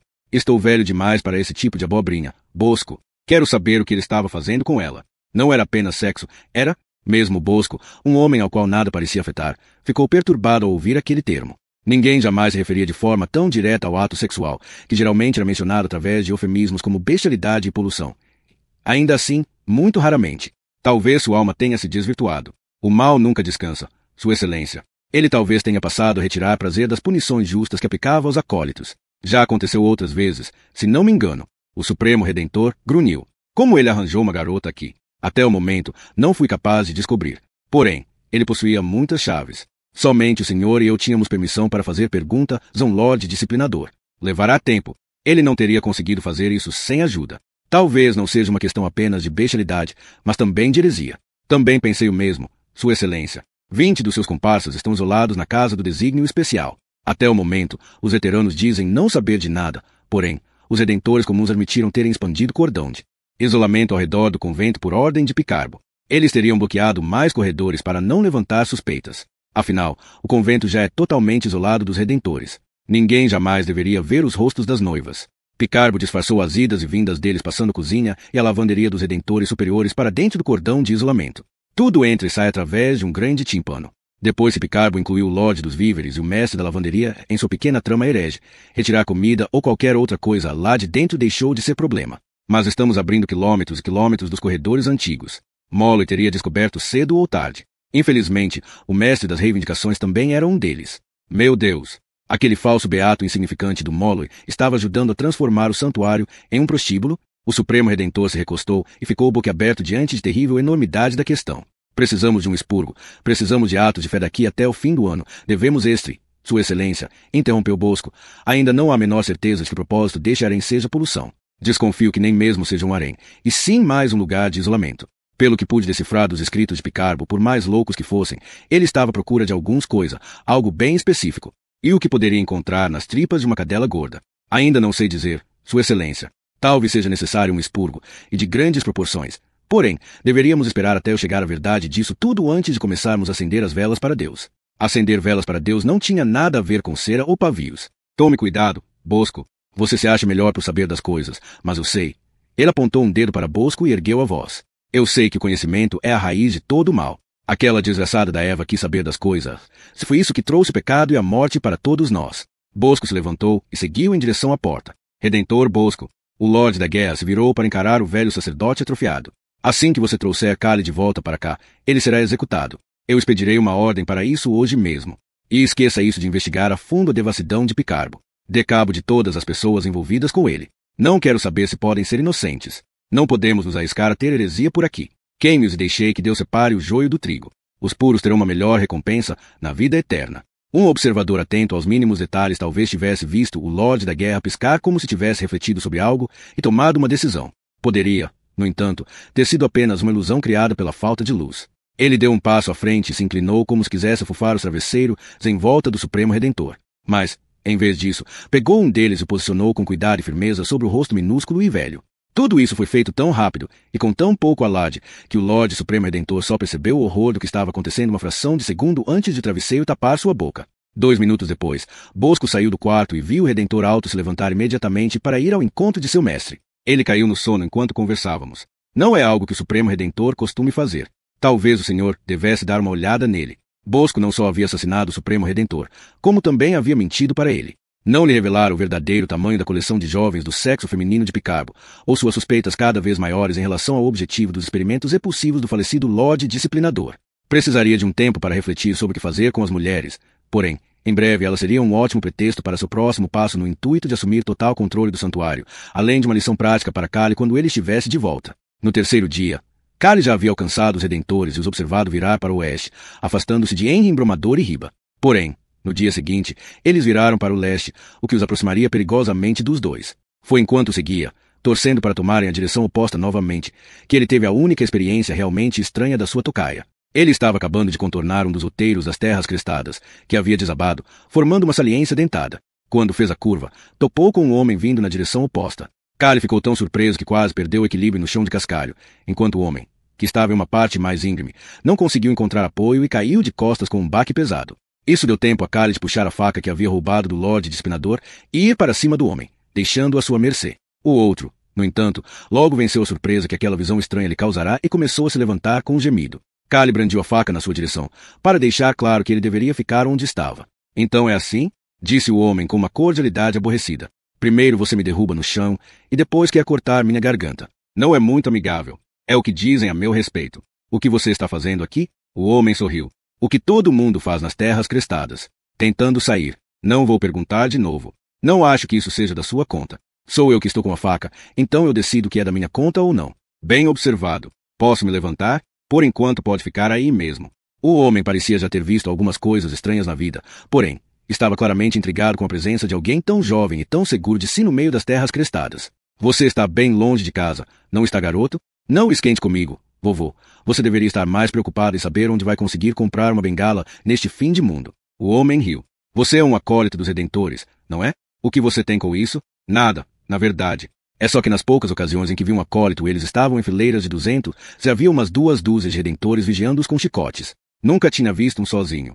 Bem, disse Kali, tem uma vez para tudo. O homem sorriu. Acho que sim. Ele estendeu a mão. Idris Puk, atualmente a serviço de Gauleiter em Kel. Kali não apertou sua mão. Idris Puk deu de ombros e a abaixou. Talvez você não seja tão jovem quanto parece. É melhor ter cuidado por aqui. Obrigado pelo conselho. Idris Puk riu mais uma vez. Você é duro de roer, não é menino? Sou, disse Kali com frieza. E não me chame de menino. Como preferir. Do que devo chamá-lo? Não precisa me chamar de nada. Kali meneou a cabeça para o leste. Você vai por ali. Tente me seguir, Idris Puk, e você vai ver como eu posso ser duro de roer. Kali indicou com um gesto que ele podia se levantar. Idris Puk obedeceu. Ficou olhando para Kali por alguns instantes, como se estivesse pensando bem no que deveria fazer. Então suspirou, deu meia volta e partiu na direção que Kali havia indicado. Durante as 12 horas seguintes, Kali ficou intensamente desconfiado daquele encontro com Idris Puk. Seria ele um redentor disfarçado? Por exemplo? Pouco provável. Aquele homem emanava uma vivacidade muito grande para ser um deles. Um caçador de recompensas? Também parecia difícil. Os redentores gostavam de manter esse tipo de coisa entre eles. Por outro lado, Kali tinha matado o Lorde Disciplinador, um pecado tão abominável que eles provavelmente estavam dispostos a fazer de tudo para apanhá-lo de volta. E foi por esses caminhos que sua mente vagou enquanto ele acompanhava o Lorde dos Redentori, se torcia para seu grupo mudar de rumo. No dia seguinte, foi o que eles fizeram, voltando a pegar a direção oeste. Geralmente os caçadores continuavam no mesmo sentido por pelo menos 24 horas. Estava na hora de se reunir aos outros. Se ele conseguisse encontrá-los. 12 horas depois, Kali estava na rota que eles haviam traçado para Henry a Garota, embora 15 quilômetros mais adiante, só por precaução. Então, começou a lutar pelo trajeto para se certificar de que não os perderia, mantendo-se o tempo todo o mais escondido possível, para que os redentores que Clays deveria estar vigiando não topassem com ele ou vice-versa. Levou apenas algumas horas para encontrar os 3 em um grande vale, cercados por cerca de 20 corpos mutilados, alguns cortados em pedacinhos. Os outros o viram a 100 metros de distância e esperaram, sem se mover, à medida que ele atravessava o amontoado de cadáveres. Ao chegar, cumprimentou os 3 com a cabeça. Os redentores foram para o oeste, disse ele. Da última vez que eu vi os meus, eles tinham virado para o leste. Então, fez-se um silêncio. Fazem alguma ideia de quem são? Perguntou Kali, meneando a cabeça em direção aos mortos. Não, disse Henry embromador. Eu diria que já morreram há mais ou menos um dia, disse Clays. Riba estava quase com a mesma expressão chocada que ele vira em seu rosto quando a salvou de Picarbo. Era uma expressão que dizia, isso não está acontecendo. Há quanto tempo vocês estão aqui? Perguntou baixinho Kali. Há uns 20 minutos. Encontramos Clays no caminho umas 2 horas atrás. Kali assentiu. É melhor vasculharmos os corpos. Quem quer que tenha feito isso não deixou muito para trás, mas talvez ainda dê para salvar alguma coisa. Os 3 meninos começaram a busca em meio aos restos mortais, encontrando uma moeda aqui, um cinto e um casaco rasgado a colar. Então, Henry embromador bateu o olho em algo brilhante do lado de uma cabeça decepada. Apressou-se a afastar a areia de cima do objeto, porém, era apenas um soco inglês de latão. Ficou desapontado, mas pelo menos era útil. Socorro! Gemeu a cabeça decepada. Henry saltou para trás com um grito. Ela falou comigo, ela falou comigo. O quê? Disse Clays, irritado. A cabeça. Ela falou. Socorro! Gemeu a cabeça. Viu? Exclamou Henry embromador. Kali se aproximou com cautela da cabeça com a faca em punho e cutucou sua têmpora. A cabeça gemeu, mas não abriu os olhos. Eles o enterraram até o pescoço, disse ele, depois de refletir por um instante. Foi então que os 3 meninos, habituados à crueldade humana, perceberam que não havia nada de sobrenatural envolvido. Todos olharam para o homem enterrado, pensando no que deveriam fazer. Deveríamos desenterrá-lo, disse Henry embromador. Não, falou Clays. Quem quer que tenha feito isso teve bastante trabalho. Não acho que aceitariam bem o fato de estragarmos o serviço deles. É melhor deixarmos para lá. Socorro, sussurrou novamente o homem. Henry embromador olhou para Kali. Então? Perguntou. Kali não disse nada, pensando bem no assunto. Não temos o dia inteiro. Kali, falou Clays. A essa altura, Kali já estava com o olhar distante. Não temos. O tom de voz de Kali era estranho, alarmante. Os outros dois ergueram os olhos, seguindo seu olhar sem vida. No topo do outeiro mais próximo, a cerca de 300 metros de distância, uma fileira de redentores olhava para eles.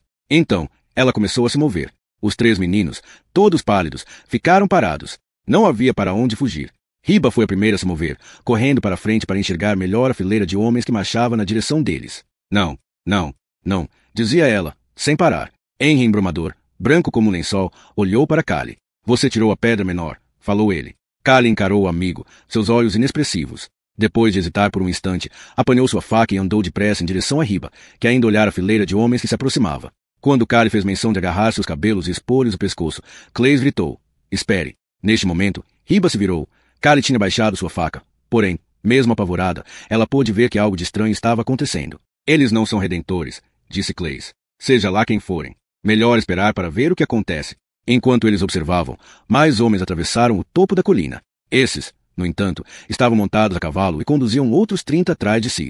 Ao alcançarem os que estavam a pé, eles também pararam. Em menos de um minuto, os 4 se viram cercados por algo em torno de 50 cavaleiros mal encarados. Metade deles desmontou de seus cavalos e começou a examinar o que restava dos cadáveres. Os demais, com as espadas em punho, ficaram apenas olhando para os 4. Um dos cavaleiros que vasculhava os corpos exclamou, Capitão, é a missão diplomática de Arnelan. Este é o filho do Lord Pardé. O capitão, um homem grande com um cavalo imenso de 20 palmos de altura, fez o animal andar e desmontou. Ele foi até Callie. Sem titubear, deu-lhe um soco tão forte na cara que fez o menino desabar no chão. Antes de executá-lo, quero saber quem ordenou isto. Atordoado e dolorido, Callie não respondeu. O capitão estava prestes a acrescentar um chute de encorajamento quando Henry Embrumador se manifestou. Não tivemos nada a ver com isso, senhor. Acabamos de encontrá-los. Por acaso parece que teríamos condição de fazer uma coisa dessas? Henry achou melhor contar a verdade. Temos apenas uma faca conosco. Como conseguiríamos? O capitão olhou para ele e então de volta para Callie. Em seguida, desferiu um chute forte contra sua barriga. Está certo. Não vamos cortar suas gargantas por assassinato. Vamos cortá-las por roubo. Ele olhou para a pequena pilha de objetos que os meninos haviam recolhido dentre as coisas que os assassinos deixaram passar. Uma mochila, um prato, algumas facas de cozinha e frutas secas, além do soco inglês de latão. Henry via que aquilo não parecia nada bom. Um deles ainda está vivo. Estávamos prestes a desenterrá-lo. Henry apontou para o homem, que àquela altura estava inconsciente e parecia, mais do que nunca, uma cabeça decepada na areia. Os soldados se apressaram a cercá-lo e começaram a cavar a areia e o cascalho. É o chanceler Vipond, falou um deles. O capitão gesticulou para eles pararem e se ajoelhou, apanhando um cantil. Com cuidado, derramou um pouco d'água na boca do homem inconsciente. Ele tossiu, cuspindo tudo de volta. Àquela altura, um dos soldados havia trazido 2 pás. 5 minutos depois, haviam libertado o homem da areia, estendendo no chão. Ficaram um bom tempo auscultando seu coração e conferindo se ele não estava ferido. Nós íamos salvá-lo, disse Henry, enquanto Callie olhava com malevolência para o capitão de sua posição curvada na areia. Isso é o que você diz. A única coisa que sei ao certo é que vocês são um bando de ladrões. Não vejo motivos para não vender a garota e matar os 3. Não seja impulsivo, meu querido capitão Brumey, disse a voz de um homem, vinda de trás do soldado montado a cavalo. Obviamente não se tratava de um deles, pois não usava uniforme e estava com as mãos atadas a uma corda presa à sela do animal à sua frente. Feche a matraca, Idris Puck, disse o capitão. Porém, estava na cara que Idris Puck não era o tipo de homem que obedecia a ordens. Seja sensato uma vez na vida, meu querido capitão. O senhor sabe que o chanceler Vipond e eu nos conhecemos há muito, muito tempo. Posso dizer que ele não ficaria nada satisfeito se o senhor matasse 3 jovens que tentaram salvá-lo. O que acha? Pela primeira vez, o capitão pareceu indeciso. Idris Puck abandonou o tom de zombaria. Ele gostaria de ter a chance de decidir por conta própria. Isso com certeza. O capitão baixou os olhos para o homem inconsciente, que estava sendo colocado numa maca, com um cobertor enrolado debaixo da cabeça. Então, voltou a encarar Idris Puck. Mais uma palavra sua e eu juro por Deus que arrancarei SS tripas aqui mesmo. Entendido? Idris Puck deu de ombros. Porém, pensou Henry Embrumador, teve o bom senso de não dizer nada. Grade, Fogg, disse o capitão, chamando 2 soldados. Fiquem de olho nesse verme. E, se ele der o menor sinal de que vai tentar escapar, arranquem na cabeça.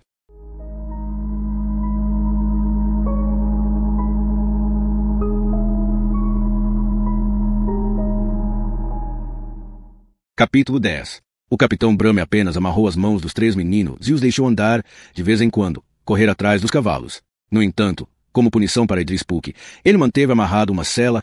Em resposta aos seus pedidos debochados para que deixassem ir nos braços de um cavaleiro como a garota, deu-lhe vários chutes pelo incômodo. O grupo acampou cerca de meia hora antes do anoitecer. Riba foi deixada solta com os cavaleiros, que foram alertados com rispidez por Brumey para não tocá-la. Aqueles eram homens duros, que tinham visto e feito muitas coisas, em grande parte, desagradáveis demais para serem contadas, porém o alerta era praticamente desnecessário para a maioria. Por mais que alguns fossem adorar fazer maldades com a bela jovenzinha, a maioria parecia hipnotizada por ela, à medida que a garota conversava e brincava com eles, flertando com naturalidade e arregalando os olhos de espanto diante do estoque interminável de histórias que os soldados contavam com prazer. Embora lançasse olhares de simpatia para os meninos, Riba havia sido ordenada a se manter longe dele sob pena de ser amarrada caso lhe dirigisse a palavra. Em vez dela, tinham Idris Puck como companhia. Os quatro estavam acorrentados ao eixo da roda de uma carruagem que se juntara à cavalaria logo depois de eles serem capturados. Os meninos tinham ganhado comida, mas não Idris Puck, que receberá um chute em vez de carne enlatada e pão de bicarbonato. Eles estavam famintos e comeram depressa, como cachorros. Que tal dividir um pouco comigo? E por que deveríamos fazer isso? Disse Clays com a boca cheia. Bem, porque eu intercedi a favor de vocês quando aquele desgraçado do Brahme queria espalhar suas tripas sobre as famintas areias das terras crestadas. Clays terminou rapidamente seu último bocado. Sinto muito, mas obrigado por hoje à tarde. Os outros dois foram mais generosos, embora Cali só tivesse oferecido seu pão de bicarbonato porque queria fazer perguntas a Idris Puck. Ao contrário dos meninos, o homem comeu devagar o pão e o pouco de carne que Henry Embromador deixará para ele. Você sabe alguma coisa sobre aquela matança? Perguntou Cali. Eu? Disse Idris Puck. Estava para lhes perguntar a mesma coisa. Ele deu outra mordida no pão. Vocês iam ajudar Vipod? Houve uma pausa enquanto Henry e Cali se entreolharam. Estávamos pensando no assunto, respondeu Cali. Muito sensato. Sempre pense com cuidado antes de fazer um favor a alguém. É um bom conselho. Em relação ao seu amigo, acrescentou ele, indicando Clays com a cabeça, eu bem gostaria de tê-lo seguido. Teria ficado sem jantar, se fosse o caso. Idris Puck riu baixinho. Não me parece uma troca muito boa. 2 pedaços de pão por 3 vidas. Eu diria que vocês ainda me devem uma. Não podemos fazer nada por você, disse Henry Embromador. Talvez não. Mas no futuro pode ser que eu precise cobrar o favor. Espero que sejam homens honrados. Cali riu. E você é um homem honrado? Você não estaria rindo agora se eu não fosse. Henry Embromador achou melhor mudar de assunto. O que acha que eles farão com a gente? Idris Puck deu de ombros. Vocês serão levados para Memphis. Se Vipond sobreviver, ficarão bem. Ele sorriu. Desde que não se contradigam. E se ele morrer? Perguntou Henry Embromador. Aí depende. Podem levá-los a julgamento ou simplesmente jogar vocês no limbo. E o que é isso? Um lugar onde os outros se esquecem de você. Nós não fizemos nada, disse Cali. Disso eu sei. Ele riu novamente. Mas não contem para eles. Quem você acha que matou aqueles homens? Idris Puck pensou no assunto. As terras crestadas estão cheias de maus elementos, mas poucos pensariam em se meter com uma expedição armada dos Materazzi. Quem são esses? Meu Deus, eles não ensinam nada para vocês naquele lugar? Os 3 o encararam inexpressivamente. Certo. Bem, os Materazzi dominam tudo entre Memphis e as terras crestadas ao norte e a grande enseada ao sul, da qual, pelo jeito, vocês também nunca ouviram falar. Como é Memphis? Maravilhosa. O mais espetáculo da terra. Não há nada que não se possa conseguir em Memphis, nada que não se possa comprar ou roubar, nenhum crime que não tenha sido cometido, nenhuma comida que não tenha sido provada, nenhuma prática que não tenha sido, ele se deteve, praticada. Vocês vão ter muito que aproveitar, isso se não acabarem mortos ou esquecidos. E, é claro, desde que tenham dinheiro. Não temos, disse Cali. Então precisam arranjar. Se você não tem dinheiro em Memphis, é um inútil. E, se for inútil em Memphis, logo alguém encontra uma utilidade para você. Do que você está? Chega de perguntas. Estou todo dolorido e cansado. Conversamos mais pela manhã. Ele deu uma piscadinha. Se eu ainda estiver por aqui. E, com essas palavras, Idris Puck virou de lado. 5 minutos depois, estava roncando. Os meninos acharam que ele estava brincando, como parecia, curiosamente, sempre estar. No entanto, quando acordaram na manhã seguinte, Idris Puck tinha sumido. O capitão Brahme ficou furioso e deu uma bela surra nos 3 meninos, o que, embora tivesse feito com eles se sentissem consideravelmente pior, não parecia ter melhorado seu ânimo. Riba se aproximou correndo e implorou para ele parar. Por que eles o ajudariam a fugir se fosse para continuarem aqui? Observou ela desesperadamente. Isso não é justo. Os meninos, já habituados a injustiças, ficaram com as bocas estoicamente fechadas e tentaram manter suas partes mais frágeis longe da ponta da bota do capitão Brahme. Para a sorte deles, o capitão era um amador perto dos habilidosos sádicos aos quais estavam acostumados. A ideia de que a punição deveria ser equivalente à gravidade do crime era-lhes tão estranha quanto um cachorro de 5 pernas, ou quanto ao fato de que a promessa feita pelo Redentor enforcado, e constantemente repetida pelos padres, de que qualquer pessoa que ferisse uma criança seria fervida em banha de porco por toda a eternidade, deveria ser interpretada literalmente, ou sequer tivesse algum sentido. Quando os meninos chegavam, eles ouviam várias histórias, parábolas sobre a bondade do Sagrado Redentor e sobre como ele se preocupava especialmente com os jovens, sempre aconselhando a todos ao seu redor cuidar deles e garantir que fossem felizes. A princípio, o fato de muitas vezes eles apanharem sem motivo antes desses sermões sobre o amor e a bondade, e geralmente depois também, era motivo de indignação. Com o passar dos anos, no entanto, as contradições deixavam de existir e as palavras de conforto e alegria entravam por um ouvido e saiam pelo outro. Não passavam de palavras. Tendo descontado sua explosão de raiva inicial nos meninos, Brahmin se voltou para o sargento e o cabo da sua tropa, que aguardavam, sem muita paciência, sua vez. Você, gritou ele para o sargento, seu saco gordo de bosta. E você, disse o capitão, olhando para o cabo, que era um homem muito menos, seu saquinho raquítico de bosta. Reúnam 10 dos seus melhores homens, desencontrem aquele desgraçado do Idris Puck, e se voltarem sem ele, e vivos, tragam sua própria comida, porque, quando eu terminar com vocês dois, vão precisar. Ei! Com essas palavras, ele saiu pisando firme em direção à sua tenda. Continuem interrogando os prisioneiros, gritou ele por sobre o ombro. O sargento deu um suspiro forte de desdém e irritação resignada. Você ouviu que o homem disse, cabo. O cabo se aproximou dos 3 meninos, que àquela altura estavam recostados contra a roda da carroça, os joelhos erguidos para se protegerem. Vocês sabem alguma coisa sobre a fuga do prisioneiro? Não. Gritou de volta um Clays furioso, porém amedrontado. O prisioneiro diz que não, relatou o cabo com tranquilidade. Pergunte se ele tem certeza. Cabo, você tem certeza? Sim, tenho, disse Clays. Por quê? Em nome de Deus, ele nos diria para onde estava indo. Faz sentido, sargento. É, falou o sargento, desanimado. Faz, sim. E, depois de uma pausa, reúna o 7º pelotão e acorde Scout Galhon. Partiremos em 10 minutos. Depois disso, os soldados ao redor dele se dispersaram e os meninos e Riba foram deixados em paz como se nada tivesse acontecido. Ela se ajoelhou ao lado dos 3 e os olhou com uma piedade de cortar o coração, um sentimento do qual, diga-se de passagem, eles não gostavam muito. Em primeiro lugar, estavam mais preocupados com seus próprios ferimentos. Além disso, não eram capazes de compreender que ela pudesse se solidarizar com seu sofrimento. Com exceção, talvez, de Henry Embromador, que, durante a semana em que eles passaram juntos nas terras crestadas, havia se despido até a cintura para tomar banho quando os dois se depararam com um dos poucos rios da região. Ele a havia pegado olhando disfarçadamente para suas costas e para as inúmeras cicatrizes, sulcos e vergões que as cobriam. Embora nunca tivesse se deparado com a compaixão feminina antes, ele era, de uma maneira confusa, verdade seja dita, sensível ao seu estranho poder. Então, o próprio acampamento começou a se mover. Os prisioneiros foram alimentados com mingau de aveia e então colocados para andar. Antes de ser levado embora, Riba sussurrou empolgada que em 2 dias eles estariam em Mênfis. Os 3 foram incapazes de compartilhar do seu entusiasmo, por não saberem ao certo como seriam recebidos. Aquele velho, disse Clays para Riba, o que a gente estava prestes a salvar. Ele morreu? Acho que não. Tente ser útil para alguma coisa e descubra, falou Clays. Seus olhos se arregalaram diante daquela bronca e começaram a ficar marejados. Deixe-a em paz, disse Clays. Eles vão nos enforcar se ele bater as botas. Então não entendo como ela pode ficar cavalgando para Mênfis em cima do seu rabo gordo sem descobrir o que precisamos saber. As lágrimas foram instantaneamente substituídas por indignação. Por que você fica me chamando de gorda? Eu sou exatamente como deveria ser. Chega de discussão, disse Cale, irritado. Clays, deixe-a em paz. Você, descubra o que aconteceu com o velho. Riba encarou Cale, chocada e com raiva, mas ficou quieta. Marchem ou morram. Marchem ou morram.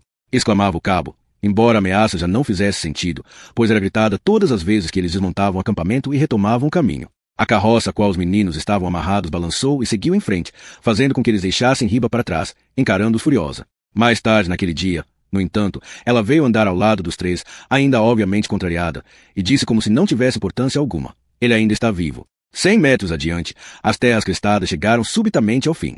Eles deixaram para trás areia, poeira, pedras e colinas dilapidadas para adentrarem uma planície verde e fértil, já salpicada de fazendas, casas e cabanas de trabalhadores. As pessoas saíam detrás de cercas vivas e carroças abarrotadas para observá-los. Porém, não olhavam por muito tempo. A visão de bagagem militar e prisioneiros era o suficiente para deixá-los curiosos, mas, depois de ficarem olhando embasbacados por uns 20 segundos, todos menos as crianças voltavam aos seus afazeres. Pelo resto daquele dia e durante todo o seguinte, o número de casas e pessoas foi ficando maior.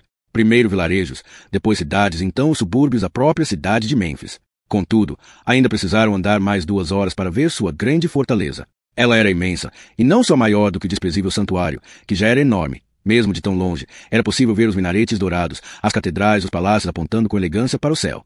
No santuário, tudo era igual. Aquele lugar desafiava a imaginação, com sua beleza e variedade sem fim.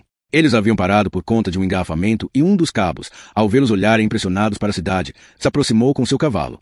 Aquelas muralhas são as maiores do mundo.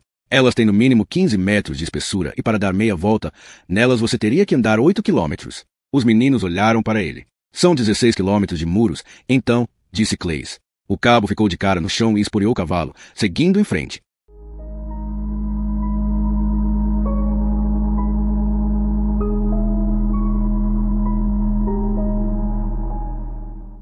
Capítulo 11. Os últimos 2 quilômetros que o separavam dos grandes portões de Mênfis consistiam exclusivamente de mercados de todo tipo. Os sons, cheiros e as cores deixaram os meninos de olhos arregalados e embevecidos. Qualquer viajante teria considerado aquela uma experiência a ser lembrada até o fim dos tempos. Porém, para os 3 meninos, cuja alimentação básica se resumia a algo chamado pé de defunto, de vez em quando, carne de rato, aquele lugar era o próprio paraíso, mas um paraíso inimaginavelmente suntuoso e estranho. Cada fungada trazia consigo o aroma de cominho e alecrim, que se confundia com o cheiro de suor de um pastor vendendo bodes de uma dona de casa borrifada com óleo de tangerina, misturando-se ainda ao perfume de rosas e um leve odor de urina. De toda parte vinham gritos e exclamações, grasnidos de papagaios, o miado do prato favorito dos gourmets, gato cozido a Mênfis, arrulho de pombas à venda para sacrifícios e latidos de cães criados nas colinas ao redor da cidade para serem assados durante as festas. Porcos guinchavam, vacas mugiam e, de repente, ouviu-se um berro quando um lúcio prestes a ser estripado escapou agitando as nadadeiras das mãos de um peixeiro, debatendo-se rumo à liberdade de um esgoto. Enquanto o peixeiro se esgoelava por conta do trágico prejuízo, a multidão ria debochadamente. E eles seguiram adiante, ao som dos gritos incompreensíveis dos comerciantes. Vijay, Vijay, véi! Exclamou um homem que parecia estar vendendo rabos de vaca rosa choque em um esquife, esfolados à cor de algodão doce. Et guda munda! Gritou outro, ao exibir seus vegetais, estendendo a mão com toda a empáfia de um mágico que tivesse acabado de fazê-los aparecer do nada. Dá só uma zoiada nos meus legumes. Tomates madurim. Bacaxis deliciosos. Compra minhas ervas, minhas verdura maravilhosa. Algumas barracas ocupavam setores de quase 2.000 metros quadrados.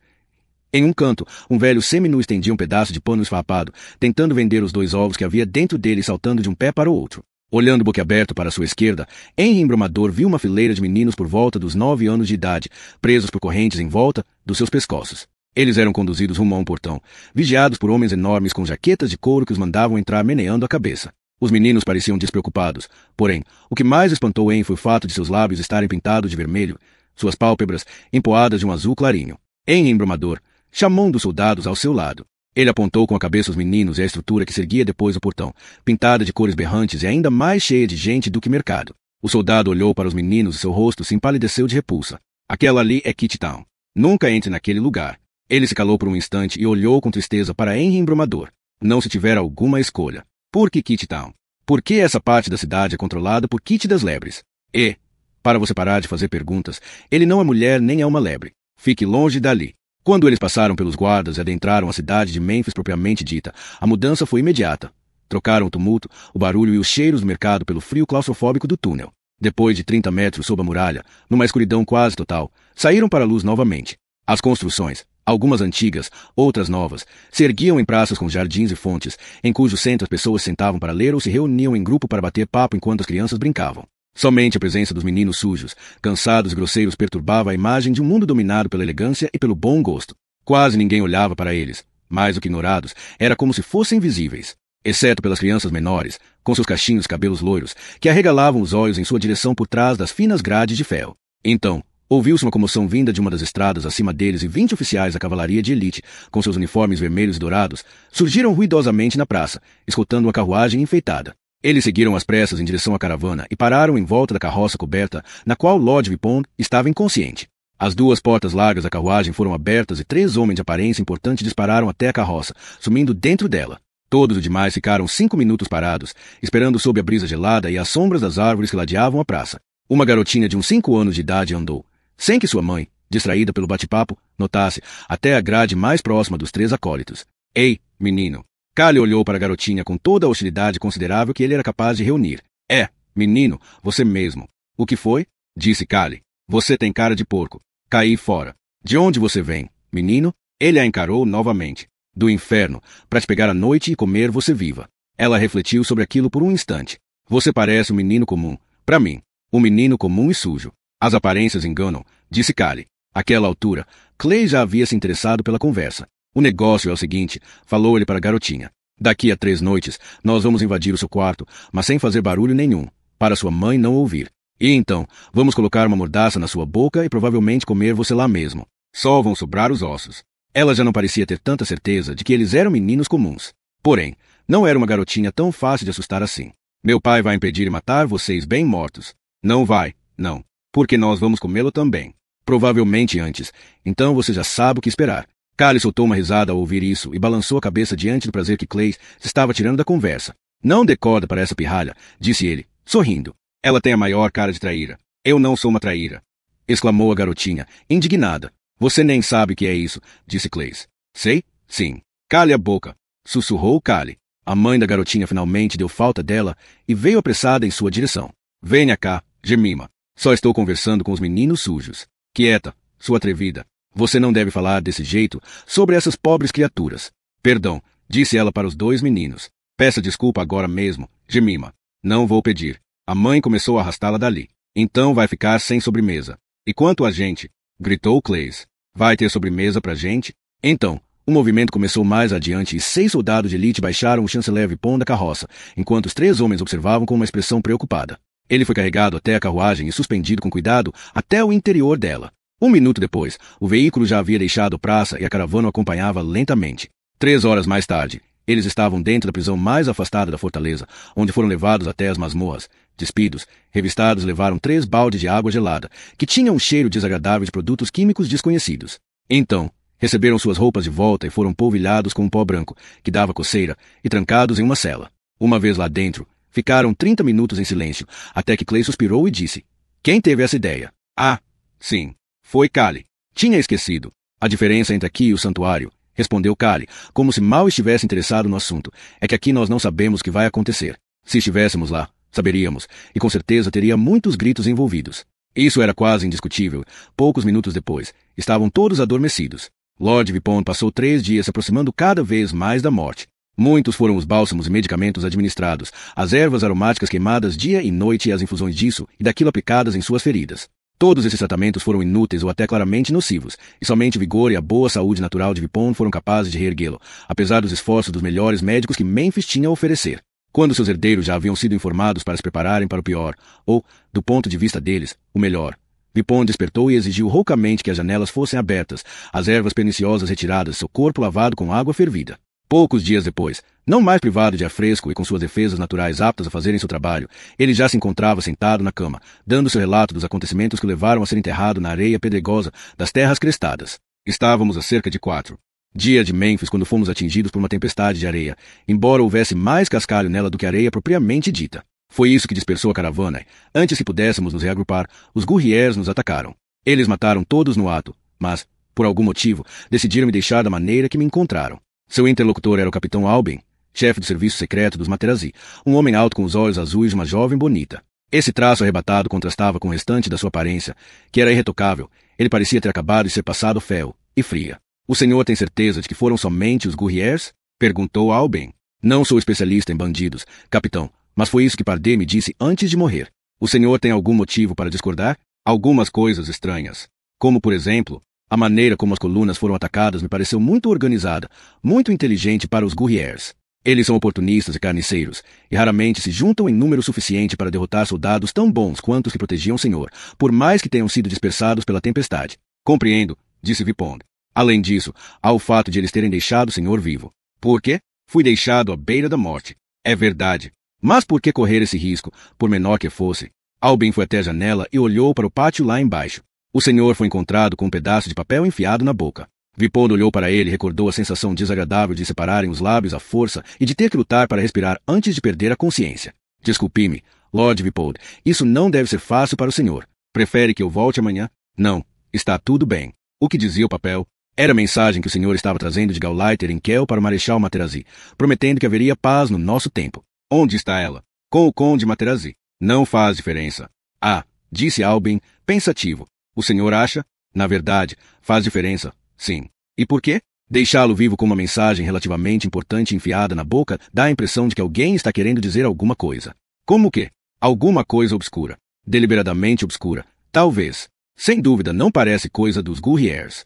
O interesse deles está em estuprar e roubar, não em mensagens políticas, claras ou cifradas. Se era uma mensagem, não deveria ter sido mais explícita. Não necessariamente. Enkel gosta de se ver como uma espécie de brincalhão. Ele se dúvida acharia divertido simular um ataque como esse contra um enviado dos Materazzi, ao mesmo tempo, nos causar inquietação, sabendo que pensaríamos haver mais coisas por trás dele. Albin abriu um sorriso autodepreciativo. Porém, o senhor o encontrou mais recentemente. Talvez discorde da minha opinião. Nem um pouco. Ele foi um anfitrião simpático, mas que ostentava demais seu brilhantismo. Como muitos homens inteligentes, ele pensa que todos os outros são idiotas. Ele certamente não pensa outra coisa do nosso embaixador. Houve um pequeno silêncio e Albin se perguntou se não teria ido longe demais. Vipond o examinou com atenção. Você parece saber bastante, disse ele com cautela, mas instigando a prosseguir. Bastante? Quem me dera.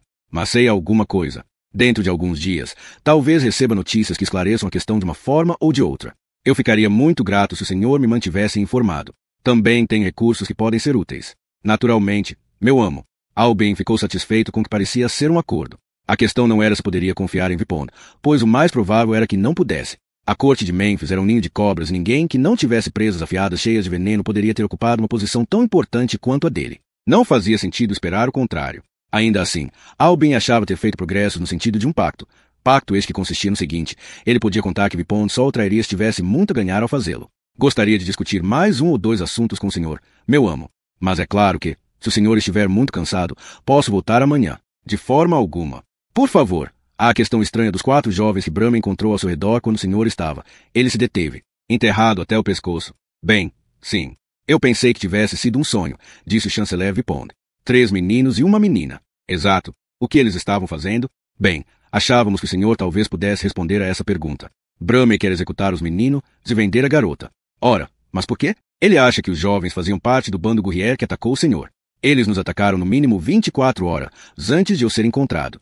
Pelo amor de Deus, o que eles estariam fazendo ali se tivessem algo a ver com os Guerriers? Mesmo assim, Brahma quer executá-los. Segundo ele, precisamos deixar bem claro que espera qualquer um que atacar o enviado dos Materazzi. Ele é um carniceiro desgraçado, este seu Brahma.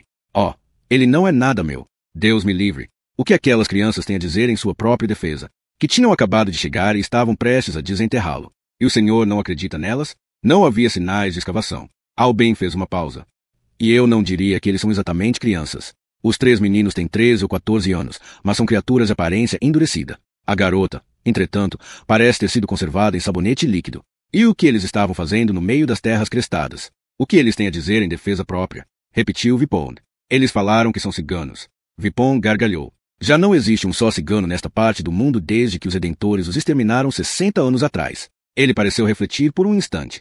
Eu conversarei com eles pessoalmente daqui a alguns dias, quando estiver me sentindo melhor. Passe-me aquela caneca d'água, por gentileza. Albin apanhou a caneca d'água sob o criado mudo e a entregou para Vipond, que, àquela altura, estava bastante pálido. Vou deixá-lo sozinho, chanceler. O senhor não disse que eram 2 coisas? Albin se deteve. Sim.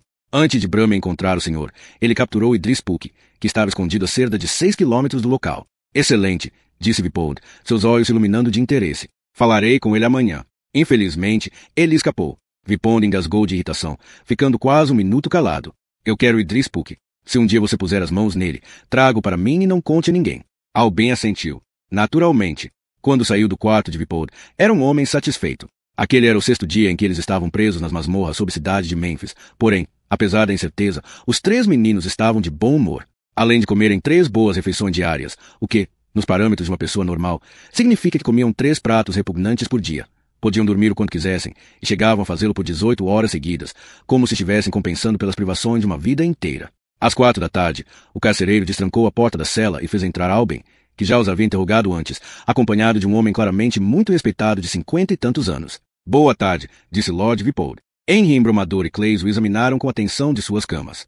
Cale estava sentado com os joelhos colados ao peito e o capuz sobre o rosto. Levantem-se quando Lord Vipond entrar no recinto, falou Albin com a voz tranquila. Henry Embromador e Clay se levantaram devagar. Cale não se mexeu. Você, levante-se e tire seu capuz, ou chamarei os guardas para fazer isso no seu lugar.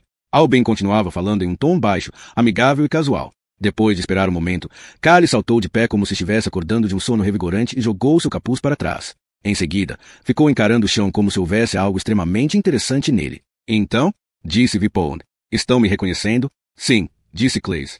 O senhor é o homem que nós tentamos salvar nas terras crestadas. Exatamente, disse Vipond. O que vocês estavam fazendo lá? Somos ciganos, disse Clays. Nós nos perdemos. Que tipo de ciganos? Ah, dos mais comuns, disse Clays, sorrindo.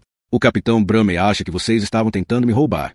Clays deu um suspiro. Ele é um homem cruel. Esse capitão Brahma, um homem muito cruel. Tudo o que estávamos fazendo era tentar salvar uma pessoa importante como o senhor, e ele nos acorrenta como criminosos e nos joga aqui. Isso é que é gratidão.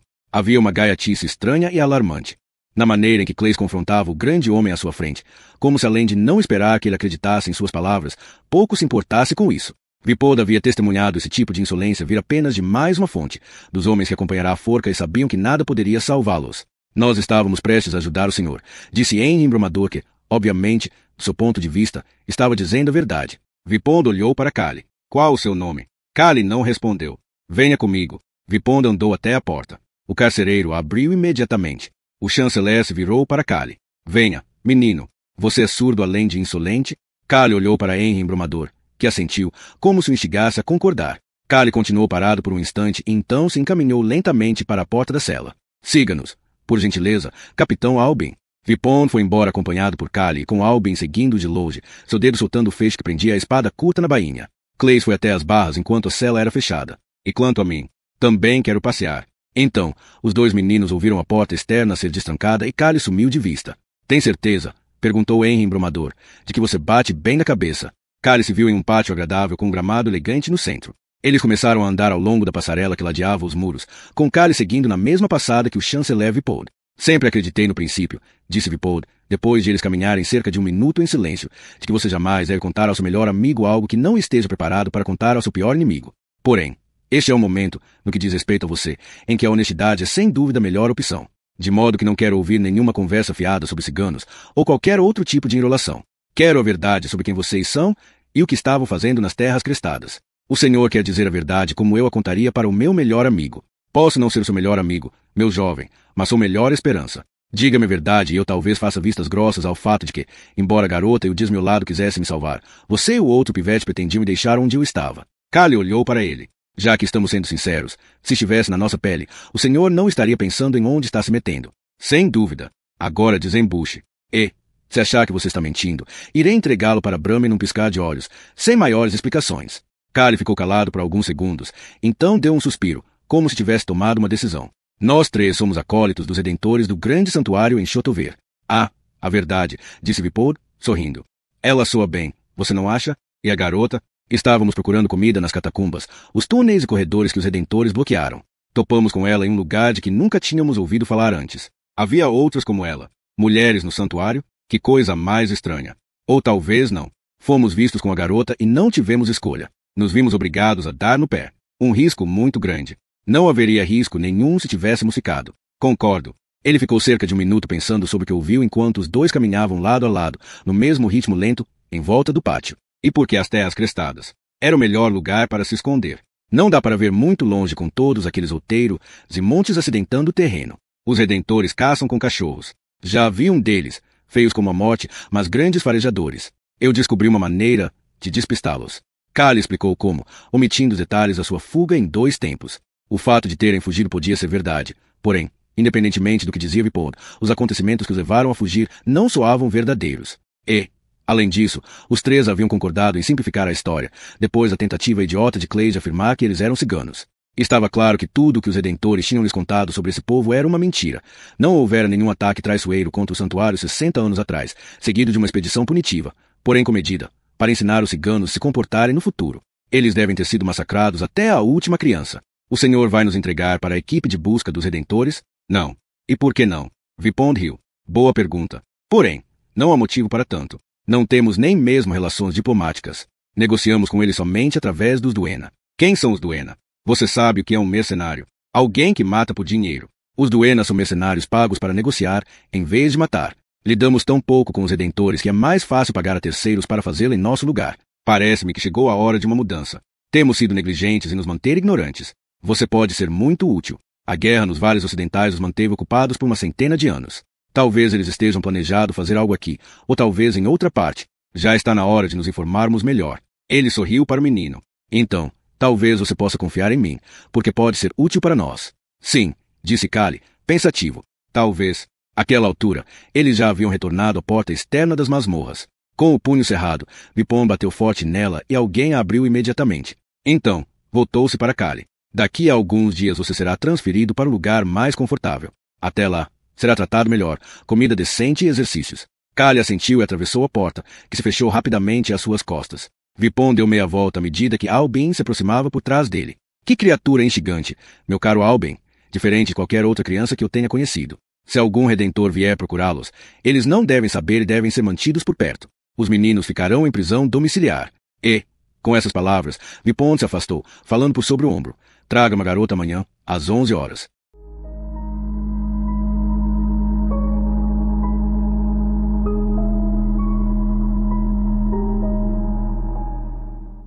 Capítulo 12. Então, Hiba, disse Vipond, tão afável quanto um professor gentil. Até aqueles 3 jovens frustrarem essa tentativa de um redentor atacá-la, durante a qual ele foi nocauteado, você ignorava completamente a existência de homens no santuário? Sim, senhor. E, ainda assim, viveu ali desde os 7 anos de idade, sendo tratada, pelo que me disse, como uma princesinha. Isso é muito estranho, você não acha? Era a isso que eu estava acostumada, senhor. Tínhamos quase tudo que queríamos e a única norma rígida, que resultaria em uma punição terrível se fosse quebrada, era não deixarmos a área em que vivíamos. O espaço era muito amplo e os muros impossíveis de serem escalados. E nós éramos muito felizes. As mulheres responsáveis por vocês lhes explicavam por que estavam sendo tratadas com tanto carinho e tamanha generosidade. Hiba suspirou pela morte de um sonho que conservava há tempos. Elas diziam que, quando fizéssemos 14 anos, seríamos levadas para nos tornarmos noivas em um lugar ainda mais maravilhoso do que o santuário, onde seríamos felizes para sempre. Mas só se ficássemos o mais perfeitas possível. Perfeitas? Em que sentido? Perguntou Vipond, já um pouco alarmado. Nossa pele deveria ser impecável, nossos cabelos brilhosos e assentados, nossos olhos deveriam ser grandes e cheios de vida, nossas bochechas rosadas, nossos seios redondos e volumosos, nossas nádegas grandes e macias, e não deveríamos permitir que um sópelo crescesse entre nossas pernas, debaixo de nossos braços ou em qualquer outro lugar. Deveríamos ser sempre atenciosas, charmosas e sempre ter cheiro de flores. Jamais deveríamos sentir raiva, dar broncas ou criticarmos quem quer que fosse, mas sim sermos gentis, carinhosas e sempre dispostas a dar beijos e afagos. Tanto Alben quanto Vipond eram homens consideravelmente experientes que tinham visto e ouvido muitas coisas estranhas. Porém, quando Hiba terminou seu relato, nenhum dos dois conseguia pensar em nada para dizer. Foi Alben quem finalmente se manifestou. Voltando ao ataque do Redentor. Você nunca o havia visto antes? Não, nem outro homem nenhum. Como? Perguntou Vipond. Vocês praticavam seus afagos? Se não havia homens, umas nas outras, senhor. Isso espantou ainda mais os 2 homens. Nós nos revezávamos, fingíamos estar cansadas e mal-humoradas, gritando bastante e batendo portas. Daí, uma das outras nos acalmava e nos cobria de gentilezas, até ficarmos felizes.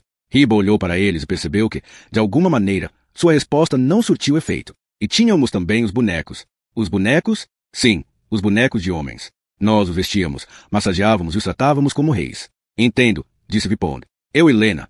Ela se interrompeu por um instante. Lena era a menina que o Redentor matou.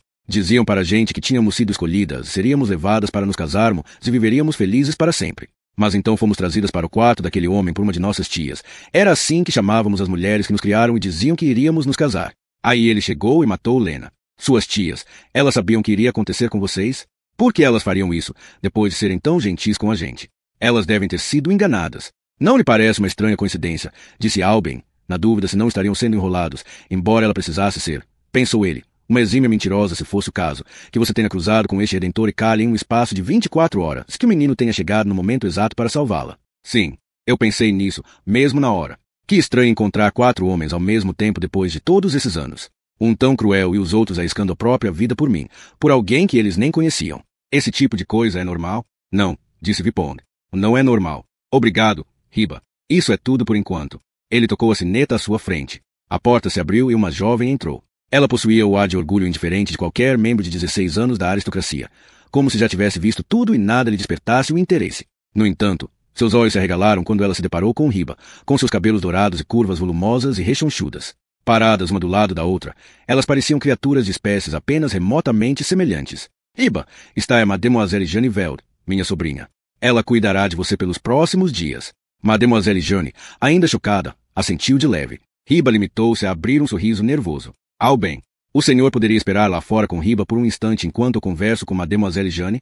Alben conduziu Hiba para fora e fechou a porta. Vipond encarou a sobrinha espantada. Feche a boca, Jane. Pode bater um vento e deixar você assim para sempre. A boca de Mademoiselle Jane se fechou com um estalo quase audível. Porém, ela abriu de volta quase imediatamente. Que raio de criatura era aquela? Sente-se e ouça, e pelo menos uma vez na vida faça o que eu mando. Contrariada, Mademoiselle Jane obedeceu. Você ficará amiga de Hiba e fará com que ela lhe conte tudo o que já contou para mim e todo o resto. Escreva o que ela disser e entregue para mim. Sem omitir o menor detalhe, por mais trivial ou estranho que seja. Ele encarou a jovem. E eles serão estranhos. Depois de ouvir sua história, você verá se é possível treiná-la para manter tudo o que ela lhe disse em segredo e fingir que veio das Ilhas do Sul ou coisa parecida. Ela já é bem educada o suficiente, mas nós vamos ensiná-la nossas maneiras. Talvez, Se ela se sair bem, possa se tornar uma criada particular ou até uma dama de companhia. O senhor espera que eu treine uma criada? Falou Mademoiselle Jane, indignada. Eu espero que você faça qualquer coisa que eu mandar. Agora saia.